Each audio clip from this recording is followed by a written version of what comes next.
మీ first cinema నటన ఎలా మొదలైంది? నా ఫస్ట్ మూవీ కోరుకున్న ప్రియుడు మార్కెట్లోకి వచ్చేంత వరకు నేను చచ్చిపోయాననే ఒక టాకు. ఇండస్ట్రీలో రకరకాలు అంటారు కదా, ఇప్పుడు పరిచయం చేస్తామని తీసుకెళ్ళి మోసం చేసేవాళ్ళు ఉండరు. నచ్చి అడిగిన వాళ్ళు చాలా మంది ఉన్నారు. నన్ను పెద్దవాళ్ళు ఎవరైనా అంటే తెలుసు? చాలా పెద్ద పెద్ద వాళ్ళు, బ్రహ్మానందం గారు, బాబు మోహన్ గారు కూడా. రిసార్ట్ లాగా ఉన్నాయి అన్నమాట. అక్కడ తీసుకెళ్లారు. వీడు నన్ను అసలు వదలట్లేదు, వీడు లాగించేస్తున్నాడు. చాలా ఇది వింటేనే అసలు నాకు టెన్షన్ వచ్చేస్తుంది.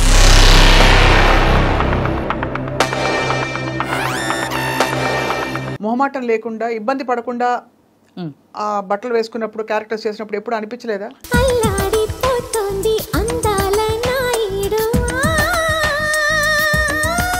ఈరోజు మీరు చూస్తున్నారు చాలా ఈవెంట్స్కి ఒక హీరోయిన్ వెళ్ళాలంటే ఒంటి మీద బట్టలు కూడా లేకుండా వెళ్తున్నారు. అంటే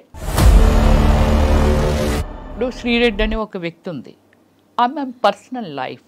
అవునంతే, తను ఆమె ఎలా ఉండాలని డిజైన్ చేసుకుందో అందులో వెళ్ళిపోతుంది. నన్ను వాళ్ళు వేధించారు, వీళ్ళు వేధించారు, వీళ్ళు పడుకోమన్నారని. సినిమా ఫీల్డ్లో అంటే not only field, any place pressure ఉంటుంది. సెక్సువల్ ప్రెజర్ అవ్వ.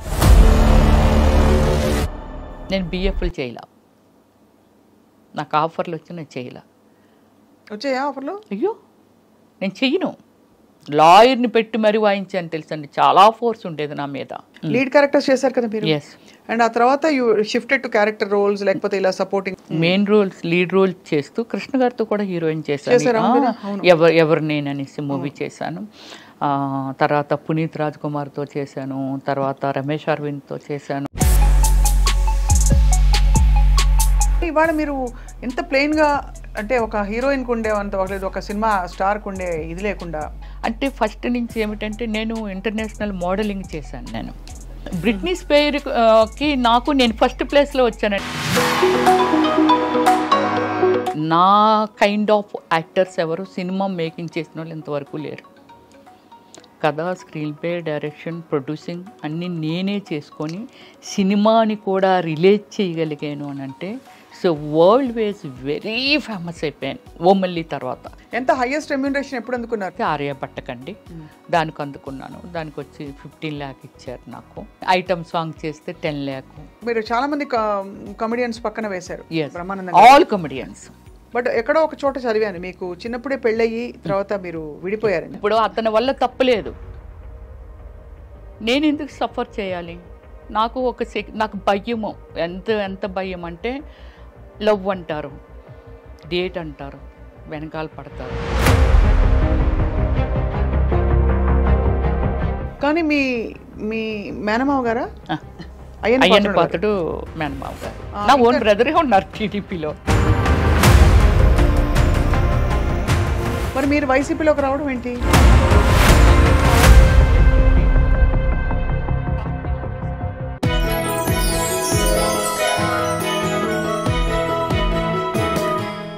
Hello and welcome to this special episode on I Dream. క్వీన్కి స్వాగతం. ఇవాళ మన క్వీన్ ఆవిడ ఒక అద్భుతం, ఒక మ్యాజిక్ అని చెప్పాలి. ఎందుకంటే చాలా పాత్రలు పోషించారు జీవితంలో. తెరపై అనేక రకాల పాత్రలు పోషించి 9 భాషల్లో నటించడంతో పాటు ఒక సినిమాకి దర్శకత్వం వహించి 2 నంది అవార్డులు అందుకుని, అంతేకాకుండా జాతీయ స్థాయిలో ఎన్నో అవార్డులు అందుకున్న నటి. అంతేకాకుండా కామెడీ ట్రాక్కి కేర్ ఆఫ్ అడ్రస్గా మారిన నటి ఒక టైంలో. అండ్ మెయిన్ క్యారెక్టర్స్తో పాటు కామెడీ పాత్రలు చేస్తూ, అలాగే స్పెషల్ సాంగ్స్ చేస్తూ అనేక విధాల ఆవిడ విస్తరించారు. వీటన్నిటితో పాటు రాజకీయాల్లోకి అడుగుపెట్టారు. అండ్ వీళ్ళకి రాజకీయాల్లో ఈవిడికి చాలా దగ్గర బంధువులు, ఆరుతేర నాయకులు ఉన్నారంటే ఎవరు నమ్మరు. But she remains to be very humble and low profile. And let's meet the one and only Ramyashri garu. Ramyashri గారి జీవితంలో చాలా విషయాలు, అంటే ఇన్ని పనులు చేయడానికి ఎలా వచ్చిన టైము, స్ఫూర్తి, ఇప్పుడేం చేస్తారో కనుక్కుందాం. రమ్యశ్రీ గారు నమస్కారం, thank you very much. Doctor Ramyasri అని పరిచయం చేయాలి నేను. సో డాక్టర్ రమ్యశ్రీ గారు, డాక్టరేట్ ఎప్పుడు వచ్చిందండి మీకు? నాకు 6 years అయిందండి డాక్టరేట్ వచ్చి. సో మీరు నిత్యం అలా స్ఫూర్తి ప్రవాహంలా వెళ్ళిపోతున్నారు లైఫ్లో? అంటే నాకు ఏం లేదు స్వప్న గారు, చిన్నప్పుడే అంటే కొంచెం మెచ్యూరిటీ వచ్చిన తర్వాత కొంచెం సర్వీస్ అంటే ఎవరైనా బెగ్గర్స్ కానీ, అంటే మన చిన్నప్పుడు మేము చూసిన అంటే విలేజ్ బ్యాక్గ్రౌండ్లో పెరిగాను నేను. అమ్మమ్మ వాళ్ళ ఇంట్లో పెరిగాను. నా ఫ్యామిలీ అంతా విశాఖపట్నం, కానీ నేను మాత్రం నా గ్రాండ్మా ఇంట్లో పెరిగాను అనమాట. నియరెస్ట్ ఏ కోడూరు అని అక్కడ స్టడీ చేశాను అనమాట. 10th క్లాస్ వరకు అక్కడ చేశాను. తర్వాత ఇంటర్మీడియట్ దేవరాపల్లి అని, అంటే విలేజ్ బ్యాక్గ్రౌండే అంతాను. సో ఆ చిన్నప్పుడు ఏమిటంటే ఈ బెగ్గర్స్ వాళ్ళు మన ఇంటికి వచ్చి అడుక్కోవటం ఇలా ఉంటుంది కదా, అలాంటి వాళ్ళకి హెల్ప్ చేయడం. నా ఫ్రెండ్స్ ఎవరైతే ఉన్నారో, ఏది 5th స్టాండర్డ్లో చదువుతున్న ఏజ్లో ఈ ఎస్సీ అమ్మాయిలు కానీ ఇలాంటి వాళ్ళకి, అయ్యో వాళ్ళు ఏంటి మనం తిన్నట్లేరు, మనం ఉన్నట్లేరు అని అనుకొని వాళ్ళకి చాటుగా అవి ఇవి ఇచ్చేయటం. అంటే ఉంది, అది నాకు చిన్నప్పుడే ఉంది. బట్ దాన్ని అలా పెరుగుతుండే కొలది తర్వాత నా అంతలు నేను డెవలప్ అయ్యి నేను సెక్యూర్డ్గా ఉన్న టైం నుంచి బాగా ఎక్కువ చేశాను. ఒక 13 years నుంచి ఈ సోషల్ సర్వీసుల్లో ట్రావెలింగ్. సో సోషల్ సర్వీస్ అనేది ఒక పెద్ద, అదొక complete mind set. But before that మీ సినిమాలు చాలా ఇంట్రెస్టింగ్, మీరు వేసిన క్యారెక్టర్స్. మీ ఫస్ట్ సినిమా నటన ఎలా మొదలైంది అసలు? అంటే యాక్చువల్లీ నేను ఎక్కువ బుక్స్ స్టడీ చేసేదాన్ని. స్టడీ చేసినప్పుడు ఈ నవల్స్ ఇవన్నీ చదువుతుండేదాన్ని. నెక్స్ట్ మంచి మంచి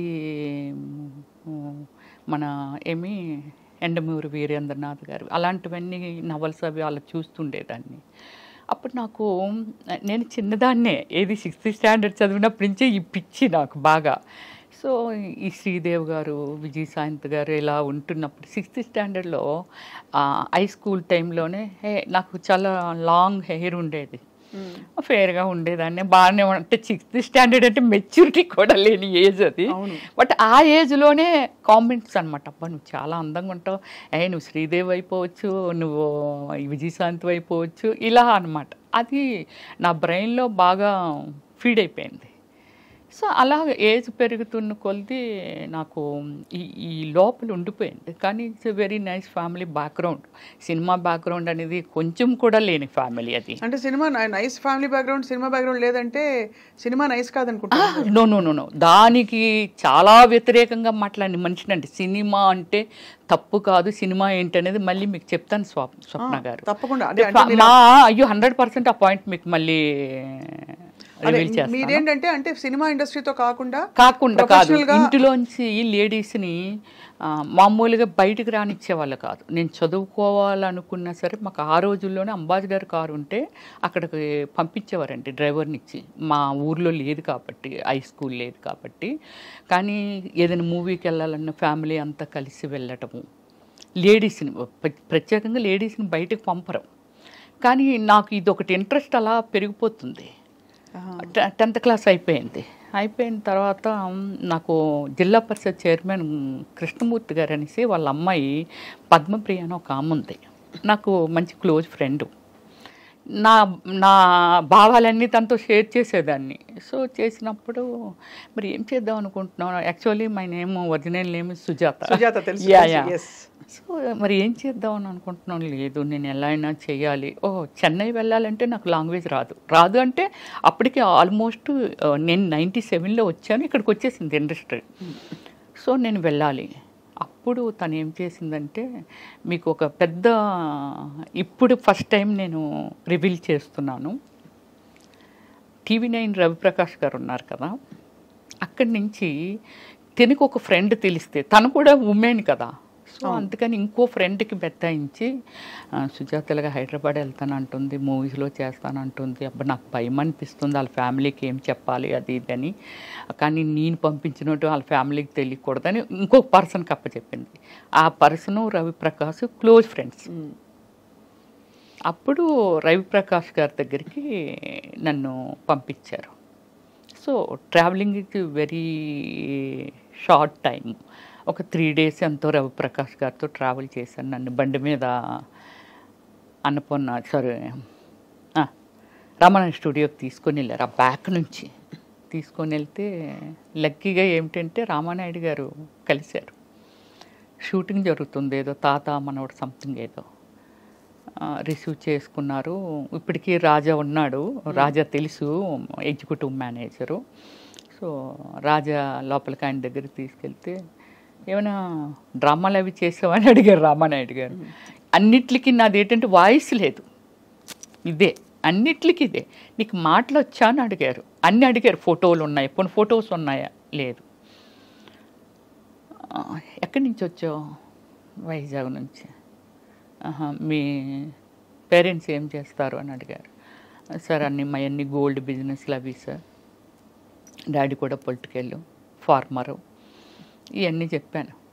మంచి కుటుంబం నుంచి వచ్చావమ్మా, వెళ్ళిపో, నీకేం తెలియదు, ఫోటో లేవు, ఎక్కడ చెయ్యలేదు, డాన్స్ రాదంటున్నావు, ఏది రాదంటున్నావు కదా, వెళ్ళిపో అని. లేదు సార్ నేను వెళ్ళను సార్, వచ్చేసాను సార్. అప్పుడు ముప్పలేని శివ గారు తాజ్మహల్ సినిమా పెద్ద హిట్ ఇచ్చారు. ఆయన మన జర్నలిస్ట్ కాలనీలో వేరే మూవీ కాకినాడ ప్రొడ్యూసర్తో మూవీ స్టార్ట్ చేస్తున్నారు. నేను వెళ్ళేసరికి అలీ, అనంతో, వంశీ గారు ఫ్రెండు, వాళ్ళందరూ అక్కడ ఉన్నారు. నేను వెళ్ళేసరికి డైరెక్టర్ గారు లేరు. ఏంటమ్మా సినిమాలు చేయడానికి వచ్చామని కింద మీద చూస్తే వచ్చానన్న. నేను డైరెక్టర్ రమ్మన్నారా అన్నారు. రామానాయుడు గారు పంపించారు సార్ అని. నన్ను కొంచెం ఏమొచ్చు నీకు, ఏం చేస్తావు నువ్వు, ఎర్రబస్సు ఎక్కి వచ్చేసావా, ఇలా మాట్లాడేవాళ్ళు. బట్ నాకు అప్పుడు దాన్ని కొంచెం సీరియస్గా తీసుకొని ఫీల్ అయిపోయేంత ఏం లేదు. నేను ఇంకా ఫస్ట్ టైం ఎంట్రీ కదా, అలాగే ఉంటుందేమో అనుకున్నాను. డైరెక్టర్ గారు వచ్చారు. వచ్చి ఒక బ్లైండ్ సీన్ నాకు ఇచ్చారు. అంటే ఒక పెళ్లి కొడుకు, వాళ్ళలోనే పెళ్లి కొడుకు, నా వెనకాతలో ఒక ముగ్గురు వాళ్ళనే నిల్చోబెట్టి పెళ్లి చూపులకు వచ్చారు, నీకు ఇష్టం లేదు, నువ్వు బ్లైండ్ లాగా నటించాలి, కాలు తనుకొని ఎత్తేయాలి అన్నారు. సార్ కప్పు పగిలిపోద్ది అన్న. పర్లేదు, పగిలిపోతే కొనుక్కుంటాంలో, నువ్వు చెయ్యి అన్నారు. అంటే అప్పటికి మీరు ట్యూనింగ్లో ఉన్నారు, యాక్టింగ్ అంటే ఇలా ఉంటుంది అని? లేదు, అసలు నాకు తెలీదు, చేసేసాను అంతే. చేసేసాను. అంటే కప్పు పగిలిపోయినా పర్వాలేదు అన్నారుగా, చేశాను. బట్ వెంటనే ఆయన కోరుకున్న ప్రీడ్ మూవీ స్టార్ట్ చేశారు. వితిన్ 15 డేస్లోనేదో. యు బిలీవ్ స్వప్న గారు, త్రోట్ క్యారెక్టర్, సాంగ్స్లోను అన్నిటిలోనూ మంచి క్యారెక్టర్ ఇచ్చారు. గ్రేట్. 13 డేస్. అప్పుడు నాకు 24,000. ఎప్పుడు? 1997లో. ఎక్కువే. నీకు అంత రెమ్యునరేషన్ ఇచ్చారని. కానీ ఎక్కడ ఫస్ట్ టైం చేస్తున్నానని ఫీలింగ్, నాకేం కెమెరా ఉంది అది ఉంది ఏం లేదు స్వప్న గారు. అలా చేసుకుంటూ వెళ్ళిపోతున్నాను. మీతో కూడా ఎవరు వచ్చారు రమేశ్రీ గారు? ఎవరు రాలా. మీరు ఒక్కరే? ఎలా ఒక్కదాన్ని వచ్చాను. మాది గోల్డ్ షాప్స్ కదా, మా షాప్లో అప్పారావు అని శ్రీకాకుళం అబ్బాయి వర్క్ చేసేవాడు. వాళ్ళ సిస్టర్ ఇక్కడ ఉంది, ఏది మన చందానగర్లో. అక్కడికి వచ్చిన తర్వాత చూడండి, రవి తీసుకెళ్ళారు కదా, తీసుకెళ్ళి కొన్ని రోజులు మాట్లాడి అన్నీ చేసిన తర్వాత, అక్కడ మాట్లాడిన తర్వాత అబ్బాయి మా ఇంటికి, అంటే వీళ్ళు హైదరాబాద్ నుంచి శ్రీకాకుళం వచ్చి మా గోల్డ్ షాప్ గోల్డ్ కొనుక్కున్నందుకు వచ్చి మా ఇంటికి వచ్చారు. వాళ్ళ ట్రైన్ లేట్ నైట్. సరే భోంచేసి వెళ్ళిపోతారు, రమ్మనమ్మ అని చెప్పి భోజనానికి పిలిచారు. అప్పుడు వాళ్ళ దగ్గర నేను నెంబర్ కొట్టేశాను. ఏంటి? ల్యాండ్లైన్. సెల్లెలు లేవుగా అప్పుడు. అవును, అంతే కదా. ల్యాండ్లైన్ ఇచ్చారు. ఆ తర్వాత అన్నారు వాళ్ళ ఇంట్లో ఉండొచ్చు, నెంబర్ మారిపోవచ్చు, ఎంత డేట్తో వచ్చేసేవారు. రవి గారి దగ్గర నుంచి మళ్ళీ అక్కడికి వెళ్ళిపోయాను. ఆ నెంబర్ ఉందిగా, నెంబర్ కొడితే ఇక్కడమ్మ చందానగర్లో ఉన్నాం మేము, అయ్యో మీరు హైదరాబాద్ వచ్చారా ఏంటమ్మా, రా మా ఇంటికి రండి అని అది ఇదంటే అదే టైం అనుకొని వెళ్ళి వాళ్ళ ఇంట్లో మేబీ 15 డేస్ ఉన్నాను. ఈ మూవీ స్టార్ట్ అవుతుంది, నేను వెళ్ళడం అరోరా కాలనీ రోడ్ నెంబర్ 2లో అక్కడ హౌస్ తీసుకున్నాను. అదే నా ఫాదర్ 100%. ఇంట్లో వాళ్ళకి ఏం చెప్పారు? వచ్చి నన్ను తీసుకెళ్ళిపోవటానికి తర్వాత వాళ్ళు చెప్పారు. మరి నేను చెప్పాలిగా, అసలు నిజం చెప్పాలిగా. 15 డేస్ ఉన్నానుగా వాళ్ళ ఇంట్లో. అసలు విషయం చెప్పాను ఇలాగిలాగా. అంటే అమ్మ అదేంటమ్మా అంత పని చేసావు, మంచి ఫ్యామిలీ, అలా చెప్పకుండా రావచ్చా. వాళ్ళు చెప్పింది నాకు అసలు లోపలికి వెళ్ళట్లేదు. నాకు ఇదొక్కటే కనిపిస్తుంది. సో అది నెక్స్ట్ నేను మంచి స్పోర్ట్స్ ఉమెన్ని, కబడ్డీ, ఖోఖో, రన్నింగ్, మంచి ప్రైజెస్ కూడా వచ్చాయి. బందర్ వరకు వచ్చాను నేను. ఇక్కడికి రాలేదు, కానీ మళ్ళీ చెన్నై వెళ్ళాను, ఇట్రాలా. సో అలాగేమిటంటే వాళ్ళ ఇంటి దగ్గర నుంచి మా పేరెంట్స్కి వాళ్ళు ఫోన్ చేశారు. చేస్తే మా ఫాదరు బ్రదర్ వచ్చి చాలా సీరియస్ అయ్యారు. ఏం చేశారు? మీకు చెప్పకుండానే వచ్చేసాను, మీరు తీసుకెళ్ళా మరలా వచ్చేస్తాను. ఇదే నా ఆన్సర్, ఇదే ఉంది వాళ్ళ దగ్గర. వాళ్ళు ఏం చెప్పినా ఏం చేసినా. అప్పటికి మీరు మేజరే కదా? అప్పుడెక్కడ మేచినప్పుడే 16 నా ఏజ్ అప్పటికి. 16 16 కాకపోతే బాగా బొద్దుగా ఉండేదాన్ని. అప్పట్లో హీరోయిన్లు అందరూ కొంచెం మెయిన్ క్యారెక్టర్స్ వాళ్ళు కూడా యంగ్ గా ఉండేవారు, లావుగా ఉండేదాన్ని. సో అప్పుడు డాడీ వాళ్ళు చెప్పినా ఏం చేసినా నేనైతే రాను అంటే అనకూడదు ఆ వాడు. మా అమ్మ ఎవరైనా అడిగినా చేసినా నా ఫస్ట్ మూవీ కోరుకున్న ప్రియుడు మార్కెట్లోకి వచ్చేంత వరకు నేను చచ్చిపోయాననే ఒక టాకు. రియల్లీ అంటే అంత ప్రెస్టేజింగ్గా ఫీల్ అయ్యారు. ఒక ఫ్యామిలీ నుంచి చేయకుండా వెళ్ళడము ఇదంతా అనేది. ఆడపిల్ల వెళ్తే కంగారు పడతారు కదండి. కానీ మిమ్మల్ని మీరు ఎలా సంభాళించుకున్నారు అప్పట్లో? అంటే ఇండస్ట్రీలో రకరకాలు అంటారు కదా, ఇప్పుడు పరిచయం చేస్తామని తీసుకెళ్ళి మోసం చేసే వాళ్ళు ఉండొచ్చు. ఇండస్ట్రీలో చాలా మంది ఇలాగా, అంటే ఇవన్నీ వినడమే మనం. అవును. కానీ అఫ్ కోర్స్ చాలా మంది గొప్ప నటీమణులు, గొప్ప సక్సెస్ఫుల్ అయిన ఆర్టిస్టులు 100 మంది ఉన్నారు, 1000 మంది ఉన్నారు.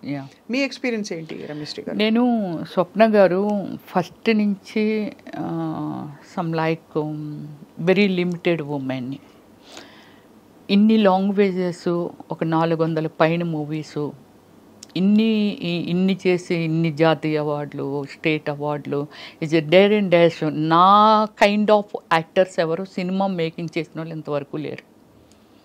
కథ, స్క్రీన్ ప్లే, డైరెక్షన్, ప్రొడ్యూసింగ్ అన్నీ నేనే చేసుకొని సినిమాని కూడా రిలేట్ చేయగలిగాను అని అంటే so world wise very famous అయిపోయాను ఓమల్లి తర్వాత. అందరూ రవివర్మ పెయింటింగ్స్ అన్నారు కానీ నేనని ఎవరు అనలేదు. అమ్మాయి కాదు రవివర్మ పెయింటింగ్స్ అని.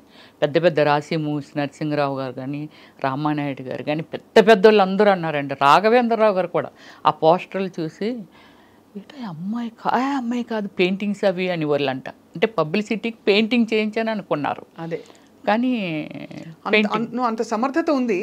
అంత హార్డ్ వర్క్. 17 వయసులో ఎవరు మంచి ఎవరు చెడు విచక్షణ ఎలా? అసలు ఏమి జీరో నాలెడ్జ్. ఎవరైనా వచ్చి గబుక్కుమని రామ్మ తీసుకెళ్తా నిన్ను ఆ ఫలానా డైరెక్టర్ దగ్గరికి, అవి కూడా ఎక్స్పెక్ట్ చేశాను నేను. అంటే డైరెక్టర్స్ దగ్గరికి, ప్రొడ్యూసర్ దగ్గరికి అని కాదు, కానీ ఈ నాకు కోరుకున్న పీరియడ్ జరుగుతున్నప్పుడే ఒక 3-4 సినిమాలు, అంటే లొకేషన్కు వాళ్ళు వీళ్ళు వస్తూ ఉంటారు కదా.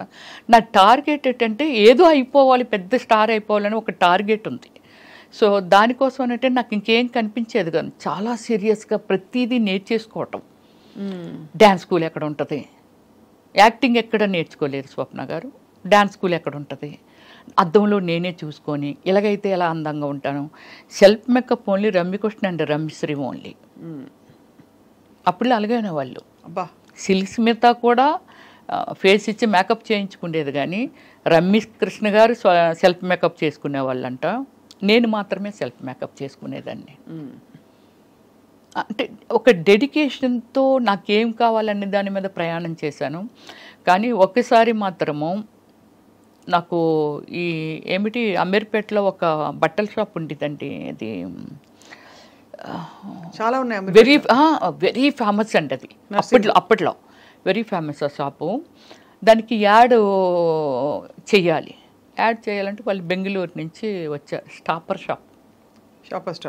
షాప్ యాడ్ చేయాలి వచ్చారు, పిలిచారు. అప్పుడు నాకు కారు ఉంది, అప్పుడప్పుడే కొనుక్కున్నాను జెన్ కారు. నాకు డ్రైవ్ రాదు అప్పుడు. సో మా కారు ఉంది రండి అని. నాకు ఈ ఏరియాస్ ఏవి తెలియవు హైదరాబాద్లో. వాళ్ళు తీసుకెళ్తున్నారు. ఇప్పుడు ఆ ఏరియా ఏమిటనేది నేను ఇప్పుడు చెప్పగలను. చందానగర్కి మన అమీర్పేటకి మధ్యలో ఉంటుందండి. అది ఏమిటో అక్కడ రిసార్ట్ లాగా ఉన్నాయన్నమాట. అక్కడ తీసుకెళ్ళారు. వాళ్ళు ఒక 10 మెంబర్స్ వచ్చారు, నేను ఒక్కదాన్నే. వెళ్ళి అవి ఇవన్నీ మాట్లాడుతున్నారు. వాళ్ళు డ్రింక్ ప్రిపేర్ చేశారు, నాకు అలవాట్లేదు. వాళ్ళు బీర్లు, అయ్యో మాకు అలవాట్లేదంటే మేము బీర్లు మాత్రమే తీసుకుంటాం, హార్డ్ డ్రింక్ అది తీసుకోము.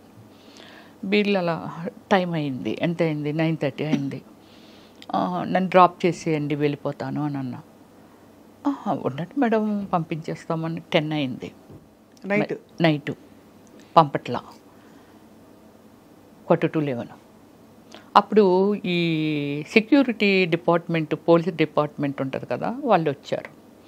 వస్తే నేను వాళ్ళతో చెప్పాను, సార్ నేను వెళ్ళిపోతాను అంటున్నాను అంటే, మరి వీళ్ళు మీకు తెలుసు అంటే, తెలుసు సార్, బెంగళూరు ప్రొడ్యూసర్స్ వీళ్ళు అని చెప్పాను నేను. సరే మరి వాళ్ళందరూ ఉన్నారు కదా, అయితే ఇంకా టైం అయిపోయింది వెళ్ళిపోండి అని అన్నారు. అంటే ఇంకొక 10 minutes కూర్చొని, ఎందుకంటే వాళ్ళు అక్కడే తిరుగుతున్నారు, పోలీసులు తీసుకెళ్తున్నారు.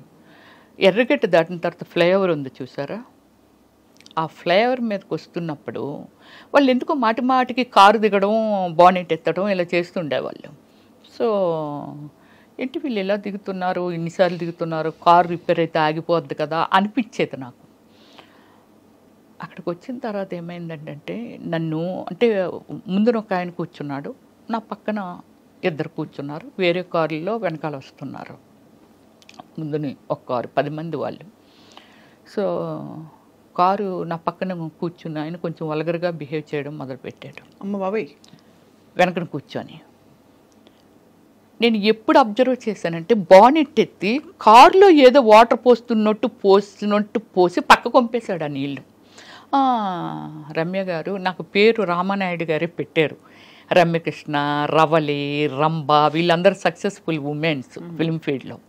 అందుకని 6 letter వచ్చేలాగా రమ్య అంటే మరి బోడుగా ఉంది. రమ్యకృష్ణ కూడా రమ్య అని అంటాము మేమందరమేని.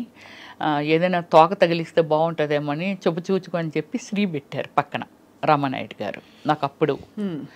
సో వెళ్ళి వీడు చాలా వల్గర్గా బిహేవ్ చేస్తున్నాడు, చాలా చాలా చాలా ఓవర్ అయిపోతుంది అది. అప్పుడు నేనేం చేశానంటే, నా సైడ్ డోర్ ఉంటుంది కదా, ఆ డోరు ఇలాగ ఓపెన్ చేసేటప్పటికి ఓపెన్ అయిపోతే ఈ కాలు ఇలాగ అడ్డు పెట్టి కిందకు దూకిటందుకే. మీరా? నేనే. వీడు నన్ను అసలు వదలట్లేదు, వీడు లాగించేస్తున్నాడు. ఈ కాలు అలాగే వెళ్తుందండి, కాలు చాలా వరకు అరిగిపోద్దా అని అనుకున్నాను. ఆ రోజు లక్కీగా ఏంటంటే షూ వేసుకున్నానంటే నేను, ఇలా తోసుకెళ్తుంది కాలు. ఎదురుగా సెకండ్ షో మూవీ వదిలితే ఫాదరు ఆ అబ్బాయి, అంటే చాలామంది వెళ్తున్నారు వస్తున్నారేమో, ఈ రూట్ గుండా వస్తూ ఉంటే అప్పుడు నా కాలు డోర్ ఓపెన్ అయ్యి కదా ఉంది, ఇటువైపు వస్తున్నారు వాళ్ళు, డోర్ ఓపెన్ అయ్యి ఉంది. ఎప్పుడైతే ఓపెన్ అయ్యి ఉండి నా కాలు ఉందో, ఆ పెద్ద ఆయన ఉన్నారు కదా, అమ్మ ఇది ఏదో ఏంటి ఆ కాలు డోర్ ఏదో డోర్ ఓపెన్ అయిపోయింది, డోర్ కాపాడండి అంటున్నాను నేను. అండ్ మీ పక్కన వాడు ఇబ్బంది పెడుతున్నాడు, ఇబ్బంది పెడుతున్నాడు. అంటే వీళ్ళు ఏం చేశారంటే, నా ముందు వెళ్ళిన కారు కొంచెం ముందుకెళ్ళిన తర్వాత యూటర్న్ తీసుకుంటే వాళ్ళు కథలు చెప్తున్నారు, ఏమండి ఇప్పుడు మీ ఇంటికి వెళ్ళట్లేదు, మా ఫ్రెండ్ ఒకడు ప్రాబ్లం పడ్డాడు, వాడి దగ్గరికి వెళ్ళి తర్వాత మీ ఇంటి దగ్గర దిగబెడతామండి అని ఇవన్నీ చెప్తున్నారు. మీకు తెలిసిపోతుంది? నాకు అర్థమైపోతుంది వాళ్ళు మాట్లాడుతున్న మాటలు. కారు అంటాడు, నీళ్ళేం పక్క నుంచి బానెట్ ఎత్తే గ్యాప్ ఉంటుంది కదండి, ఆ గ్యాప్లోంచి కనబడుతుంది, పక్కనే వేసేసాడు, బానెట్లో వేసాను, హీట్ ఎక్కిపోయింది అంటాడు, ఏదో చెప్పేస్తున్నారు. నాకు భయం వేసి అలా చేస్తే, మీరు నమ్మరండి, గాడ్ లాగే ఆ అబ్బాయి ఆయన వాళ్ళ వెనకాతలు ఇంకోళ్ళు ఎవరో వస్తున్నారు. వీళ్ళు ఎప్పుడైతే కారు ముందుకు వచ్చి ఇలాగ ఆపారో, వెనకాల వచ్చిన వాళ్ళు కూడా పక్కన ఇలాగ ఆపారు. కారు స్పీడ్గా వచ్చి ఆపితే, ముందు అమ్మాయిని దింపండి అని అంటే, ఎవరమ్మా వాళ్ళు అన్నారు. సరే ఇలాగ నాకు ఒక యాడ్ ఇప్పిస్తామని చెప్పి నన్ను తీసుకొచ్చారండి. చాలా రోజులు నాతో ఫోన్లో మాట్లాడారు ఆ పెద్ద ఆయన. సో ఇది అప్పుడు నన్ను కిందకి దించి మొత్తం బాడీ ఎంత ఉడికిపోయి, బాడీ అంతా స్వెట్టింగ్ వచ్చేస్తుంది అనమాట. అప్పుడు ఆయన దగ్గరుండి బండి మీద అబ్బాయినేమో నువ్వు ఇలాగ వెళ్ళిపో అమ్మ, నేను దిగబెట్టి వచ్చేస్తాను ఆమెని అని చెప్పి నన్ను మా ఇంటి వరకు అరోరా కాలనీలో ఉండేదాన్ని నేను. చిన్నవారు అప్పుడు చాలా మీరు? ఏది చిన్నదాన్ని అన్నారు. అందము చందము లేని రోడ్డు అంటూ పోయిన పిల్లల్ని ఎవరిని వదలట్లేదమ్మా, ఇంత అందం ఉంది, ఇంత ఉంది, ఎవడు ఏది చెప్తాలని నమ్మేసి వచ్చేస్తావా, దేవుడు పంపినట్టుగా మేము ఏదో వస్తున్నాం కాబట్టి సరిపోయింది, లేకపోతే నీ లైఫ్ ఏంటమ్మా, తప్పు కదా, అలాగే ఎవరైనా రమ్మంటే అలాగే వెళ్ళిపోవచ్చు. That is first and last. అంతే, మీకు అలాంటి ఎక్స్పీరియన్స్? అంతే.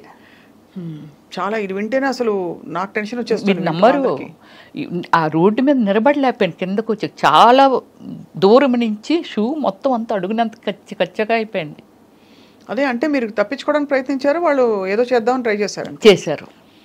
సో ఇది సినిమా అయిన తర్వాతే, కోరుకుంటూ ప్రీడ్ అయిపోయింది. తర్వాత ఆషాఢం పెళ్లి కొడుకు చేశాను, తర్వాత ఏవో ఇంకొక 2-3 సినిమాలు చేశాను. అలా మీకు పెరుగుతూ మీకు క్యారెక్టర్స్ ఏం వస్తున్నాయని లీడ్ క్యారెక్టర్స్ చేశారు కదా మీరు. అండ్ ఆ తర్వాత you shifted to character roles, లేకపోతే ఇలా సపోర్టింగ్ రోల్స్? నేను స్టార్టింగ్ నుంచి మిక్స్డ్ ఇవి చేశాను, మెయిన్ రోల్స్, లీడ్ రోల్ చేస్తూ కృష్ణ గారితో కూడా హీరోయిన్ చేశాను. ఎవరు నేననేసి మూవీ చేశాను. తర్వాత పునీత్ రాజ్ కుమార్తో చేశాను, తర్వాత రమేష్ అరవింద్తో చేశాను, అదే సూర్యతో విక్రమ్ గారితో చేశారు. విక్రమ్ గారితో చేశాను. అంటే నేను ఎలా అయిందంటే నాకు ఎవరు గాడ్ ఫాదర్ లేరు ఫిల్మ్ ఇండస్ట్రీలో. అందుకని చాలా ఆశ్చర్యం గారు, మీరు ఎలా నిలదొక్కున్నారు? గాడ్ ఫాదర్ లేరు. ఇంతవరకు ఎన్ని టైమ్స్ చెప్పినా బిలీవ్ చేయగలరా లేదనేది ఇంతవరకు కాంట్రవర్సీ లేదు నా లైఫ్. వెరీ డీసెంట్ అనమాట. ఎవ్వరూ మిమ్మల్ని ఏ టైంలో కూడా ఇబ్బంది పెట్టలేదు అయితే? లేదు. ఇలాంటి సిచ్యువేషన్ ఒకసారి ఎవడో సంథింగ్ అంటే ఇండస్ట్రీలోనే మీకు రకరకాల మనుషులు ఉంటారు కదా, చాలా గొప్పగా పెద్ద మనుషులు చాలా మంది ఉన్నారు. ప్రతి ఇండస్ట్రీలో ఉంటుంది. ఈ ఇండస్ట్రీలో ఏంటంటే కొంచెం రూల్స్ అవి రిలాక్స్డ్ గా ఉంటాయి కాబట్టి వాతావరణాలు కూడా అలా ఉంటాయి, లేట్ నైట్స్ ఉంటాయి. మరి అలాంటప్పుడు మీరు ఇబ్బంది పడకుండా రావడం అనేది చాలా పెద్ద. అంటే నేను ఫస్ట్ నుంచి ఒక టీంని మెయింటైన్ చేసేదాన్ని. తక్కువ టైంలో సాగర్ గారు డైరెక్టర్ గారు ఇప్పుడు మన ఈ లోకంలో లేరు. ఆయన నేను వసేనా మరదల మూవీ చేశాను, రామ్ సక్కనోడు సుమన్ గారితో చేశాను. అప్పుడు కన్నడలో ఆయనే నన్ను ఇంట్రడ్యూస్ చేశారు, అమర్ అక్బర్ అంతోని మూవీ అని. ఇంద్రజ నేను దానికి సుమన్ గారు కాదు, మన సాగర్ గారు డైరెక్టరు పరిచయం చేశారు. సో ఆ సినిమా తర్వాత అనుకోకుండా చాలా కన్నడలో నేను చేసిన మూవీస్ అన్నిటి అన్ని 100 days. కానీ ఇవాళ మీరు ఎంత ప్లెయిన్ గా, అంటే ఒక హీరోయిన్ కు ఉండే అంత ఒక సినిమా స్టార్ కు ఉండే ఇది లేకుండా హంగులు ఇంకేం చెప్పాలి, చాలా డౌన్ టు ఎర్త్ గా ఉన్నారు.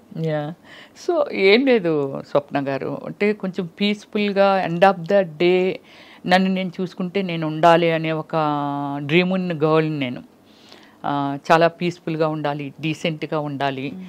ఇప్పుడు ఒకటి మాట్లాడుతాను, నేను పొలిటికల్ లేక వచ్చాను అనుకుందాం. పొలిటికల్ లేక ఎందుకు వచ్చాను అంటే నాకు ఒక డ్రీము. అవును, ఏదైనా ఒకటి అచీవ్మెంట్ సాధించామనంటే దేనిలోనైనా సాధించవచ్చు. ఫస్ట్ మనకి ఒక గోలు డ్రీము అంటే ఒక ఫ్యాషన్ ఉంటే దాన్ని ఏదైనా చెయ్యొచ్చు అనేది. రైట్. దీనితో రాజకీయంలోకి వచ్చాను. ఎందుకు వచ్చాను అని అంటే సంథింగ్ ఒక బ్రాండ్ క్రియేట్ చేయాలి నా వరకు. అంతే, ఒక అధిష్టానాన్నే ఒక బ్రాండ్ చేయాలనేది కాదు, నా వరకు నేను ఒక బ్రాండ్గా తయారవ్వాలి. అంతే. పొలిటికల్ అంటే ఏమిటి, ఓకే పొలిటికల్ ఎందుకు వెళ్ళాము, ఏం చెయ్యాలని అనుకున్నాము, దానికి ప్రభుత్వం నుంచి ప్రజలకి మనం ఓన్లీ మీడియేటర్ మాత్రమే. అవును, ఇది నిజమే కదా, ప్రభుత్వానికి ప్రజలకి మీడియేటర్ మాత్రమే మనం అక్కడి నుంచి వీళ్ళ అవసరాలు ఏంటి, వాళ్ళకి అక్కడి నుంచి మనకి ఏం ఫండింగ్ వస్తుంది, మనం ఏం యూటిలైజ్ చేసామనేది ఒక్కటే రాజకీయం, అంతే నాకు తెలిసింది. కరెక్ట్. ఈ భావంతోనే నేను పొలిటికల్లోకి వెళ్ళాను, నేను ఏదో చెయ్యాలి. కానీ మీ మీ మేనమావ గారా? అయ్యన్న పాత్రుడు మేనమావ గారు నా ఓన్ బ్రదరే ఉన్నారు టీడీపీలో. ఓకే. రామానాయుడు. ఓహో. మాడుగుల మన బూడి ముత్యాలనాయుడు గారి మీద కంటెస్టింగ్ పర్సన్ బ్రదరే. 2014, 2019. మరి మీరు వైసీపీలోకి రావడం ఏంటి అంటే దీనికి కారణం ఏమిటంటండి, ఇప్పుడు పార్టీలు తీసేద్దాం, ఇది మనకొద్దు. నాకున్నది రాజశేఖర రెడ్డి గారి ఇంటి వెనకాల శర్మిలా హౌస్ ఉంది కదా, అరోరా కాలనీయే కదా, అక్కడే నా ఇల్లు ఉండేది. నేను వాకింగ్ అంతకు వెళ్తేప్పుడు అప్పుడప్పుడు ఇలా లుంగి, ఆయన అప్పుడు రాజశేఖర రెడ్డి గారికి పదవులు ఏమి లేవు, ఇలాగా లుంగి పంచి కట్టుకొని ఒకసారి నన్ను పలకరించారు ఆయన. ఏంటమ్మా ఇంత చెల్లో ఇంత అర్లీ మార్నింగ్ వెళ్ళిపోతున్నాం అంటే, సార్ వాకింగ్ సార్ అంటే, మంచి ఫెమిలియర్ ఫేస్ లాగా ఉంది. దానికి ముందు ఏం చేశామంటే మోహన్ బాబు గారు ప్రెసిడెంట్ మా అసోసియేషన్కి, ఏదో మాట్లాడడం కోసమని కొందరు మెయిన్ ఆర్టిస్టులు అందరమే సార్ వాళ్ళ ఇంటికి వెళ్ళాము. ఆయన ఇచ్చిన మనుషులకి ఇచ్చిన రెస్పెక్ట్ అండి అసలు ఒకసారి వెళ్తే ఎవరు మర్చిపోలేరు. అది రాజశేఖర రెడ్డి గారు దగ్గర ఉన్నది, అది నేను చూశాను. తర్వాత ఈ ఆరోగ్యశ్రీ వీళ్ళు సోషల్ సర్వీస్ పిచ్చి ఉందిగా నాకు. అపోలో హాస్పిటల్కి మనం వెళ్ళామనుకోండి, ఇప్పుడు మన తెలంగాణ వాళ్ళు కచ్చలు వేసి ఇక్కడ చెవులు ఇవన్నీ పెట్టుకొని అక్కడ హాస్పిటల్లో కనబడితే, ఇది స్టార్ హాస్పిటల్, ఇందులో కూడా వీళ్ళు ఎలా ట్రీట్మెంట్ తీసుకోగలుగుతున్నారో, వీళ్ళు చాలా పేదవాళ్ళు కదా అని ఒక ఫీలింగ్. వాళ్ళ దగ్గర డైరెక్ట్ వెళ్ళి అడిగేయటమే, అవ్వా నువ్వు ఇలాగ వచ్చావు కదా, లేకపోతే ఇది ఇలాగా అంటే ఏ కైండ్ ఆఫ్ ఏజ్ ఉంటే వాళ్ళని అలాగా వరుసలు కలిపి మాట్లాడేదాన్ని నేను. మాట్లాడుతా మా ముసలోడు ఉన్నాడు, అమ్మ తండ్రి రాజశేఖర్ రెడ్డి గారు ఆరోగ్యశ్రీ ఇచ్చారు కదమ్మా, దానికని ఇక్కడ ఆపరేషన్ చేయించడానికి వచ్చాను. అలాగే నేను రికమెండేషన్లే గ్యాస్ట్రాలజీల దగ్గరికి వాళ్ళ దగ్గరికి, ఆ గ్యాస్ట్రాలజీగా నాకు తెలుసు, ఆశా సుబ్బలక్ష్మి గారు తెలుసు, నేను మాట్లాడతాను రామ్మని అలా తీసుకెళ్లేదాన్ని. అలాగే 108 మేము షూటింగ్కి వెళ్ళేవాళ్ళం కదా, రాజమండ్రిలో షూటింగ్ జరుగుతుంటే కుయ్యి కుయ్యి కుయ్యి కుయ్యమనికన్నా వెళ్ళిపోతుంది. నేను డైరెక్ట్ చూడటం అంతవరకు నేనేమీ వినలేదు. వెళ్ళిపోతుంటే పక్కన ముసలిది ఫోన్లే అమ్మ దేవుడిలాగా వచ్చాడు, ఎక్కడ ఏదైనా సరే దిక్కుమాలు సావులు చావకుండా ఒక 5 నిమిషాలు వచ్చి తీసుకొని వెళ్ళిపోయి చాలామందికి ప్రాణదానం చేస్తున్నాడు రాజశేఖర్ రెడ్డి గారని ఒక పెద్ద ఆవిడ అక్కడ ప్రొడక్షన్ పెట్టారనమాట. ఇడ్లీ మిగిలిపోతే ముందు రోజు వద్దమ్మ మేమే వండుకుంటాం అంటే, పర్లేదు తీసుకోండి బాగుంటాయి మా సినిమా వాళ్ళవే అలాగని చెప్పి ఆవిడ అంటుంటే విన్నానండి. అలా విన్ని దాని మీద ఒక ఇంప్రెషన్. దాని తర్వాత జగన్మోహన్ రెడ్డి అన్న ఈ పాదయాత్రలని అవని ఇవని నాకు సర్వీస్ చేయటానికి ఒక సోర్స్ దొరుకుతుంది ఇక్కడ. అయితే అంటే హార్డ్ వర్కరు, నేను హార్డ్ వర్కర్ని కాబట్టి డెఫినెట్లీ నాకు ఒక బేస్మెంట్ దొరుకుతుందని అనుకొని నేను వైఎస్ఆర్సీపీలోకి వెళ్ళడం. ఎప్పుడు ఇంట్లో మరి వారించలేదా వద్దని? ఎందుకు నేను అలాగా ఒకటి స్వప్న గారు, నేను డిసిషన్ మేకర్ని. అదే చిన్నప్పుడే అందరినీ కాదని నేనేమంటానంటే 10 మంది ఒపీనియన్స్ తీసుకుంటే రకరకాలు ఉంటాయి. మనకి ఏమి నచ్చింది అది గుడ్ ఆర్ బ్యాడ్ తీసుకుని కట్టుబడి ఉండాలి అంతే. నేను దాన్నే ఫాలో అవుతాను. అప్పటి నుంచి ఇప్పటి వరకు నేను అదే ఫాలో అవుతాను. అది నష్టమైన కష్టమైన. ఇప్పుడు నాకు ఒక 5 కోట్లు పోయింది అనుకుందాం, నేను ఎవరితో షేర్ చేయను. చాలా స్ట్రాంగ్ సోల్ మీరు. డెఫినెట్లీ. ఎందుకంటే మీరు చిన్నప్పుడు మొదలు పెట్టారు, అది కోరుకున్న పీరియడ్ నుంచి మొదలుపెట్టి ఎన్ని సినిమాలు ఉంటాయి రమేష్ గారు? 400 అబౌవ్ ఇన్ 9 లాంగ్వేజెస్. ఆ మిగతా భాషల్లోకి ఎలా మీరు అలా వెళ్ళిపోయారు? అది నాకు ఏమిటంటే ఫస్ట్ ఇప్పుడు సోషల్ మీడియా వచ్చింది, నాకు ఫస్ట్ నుంచి ఏమిటంటే ఫేస్బుక్ మెయింటైన్ చేయడం ఓన్గానే. ఫేస్బుక్ వరల్డ్ వెళ్ళిపోయేది. నాకు లేని కంట్రీలో ఫ్యాన్స్ లేరు. బ్రెజిల్, పాకిస్తాన్, యుఎస్ఏ, యూకే, ఇంక ఇవే వేరే బ్రెజిల్లో అయితే 80 మంది ఉన్నారండి నాకు నా ఫ్యాన్స్. అంటే ఫస్ట్ నుంచి ఏమిటంటే నేను ఇంటర్నేషనల్ మోడలింగ్ చేశాను. నేను అది కూడా చేశారు. బ్రిట్నీ స్పైర్కి నేను ఫస్ట్ ప్లేస్లో వచ్చానండి. Eyes and nose and lips నాకు.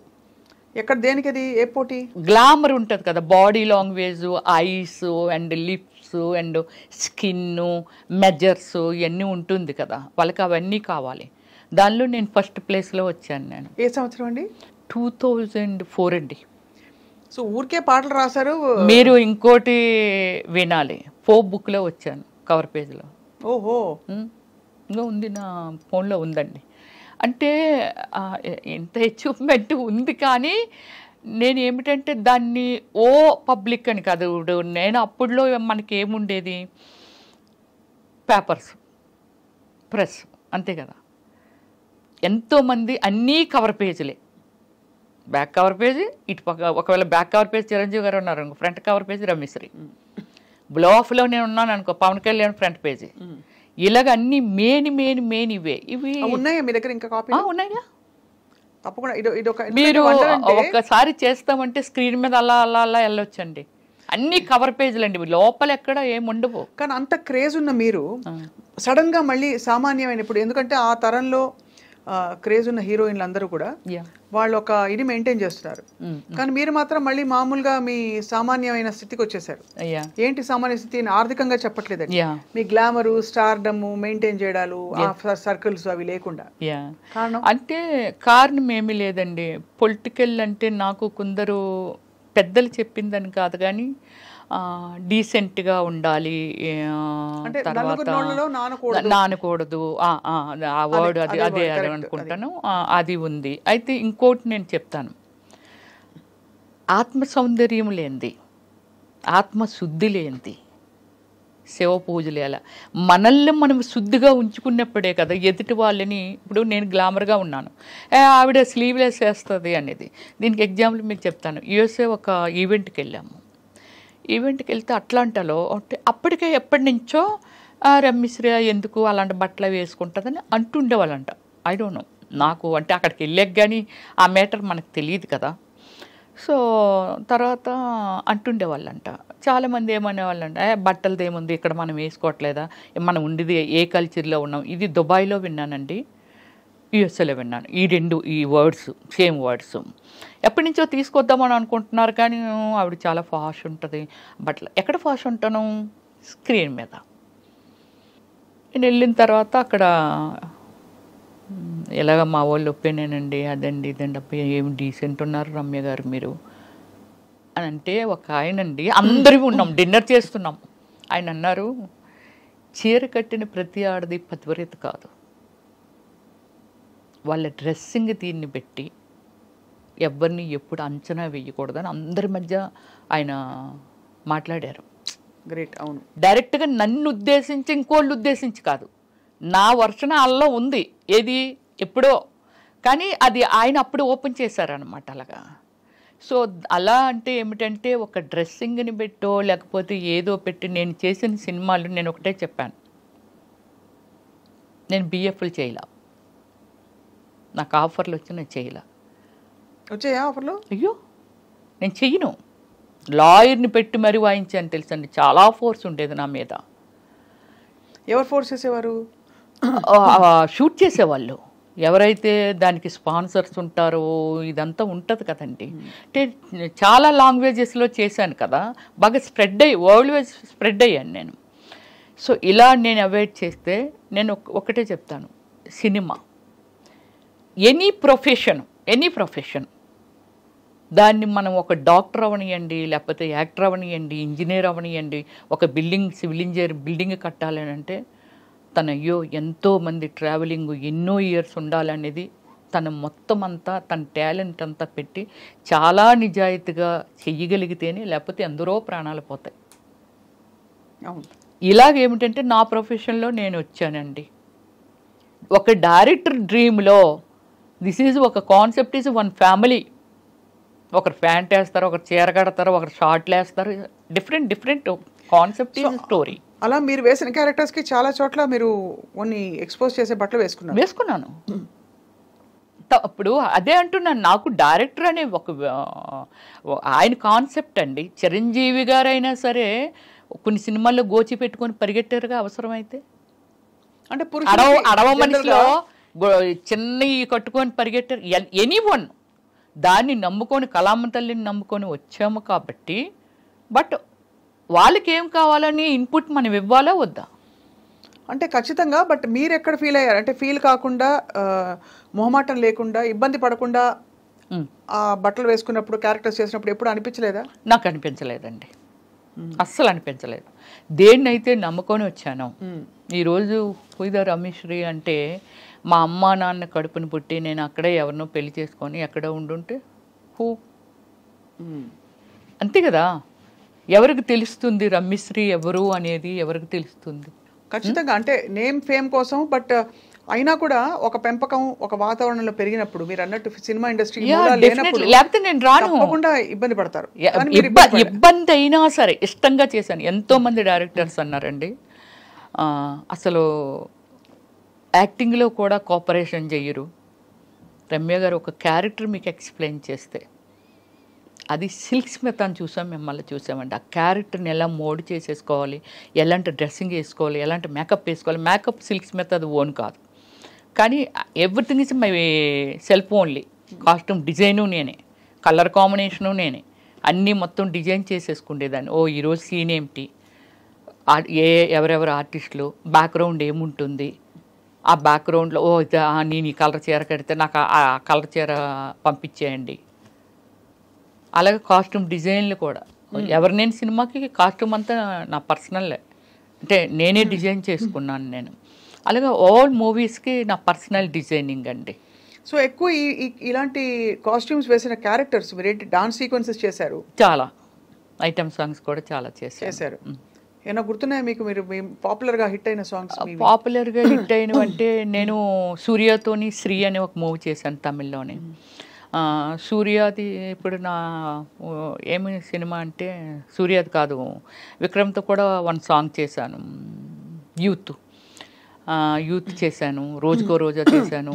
ఎలా ఉండేవారు తర్వాత వాళ్ళందరూ మీతో? నాతో విక్రమ్ చాలా బాగుండేవాడు.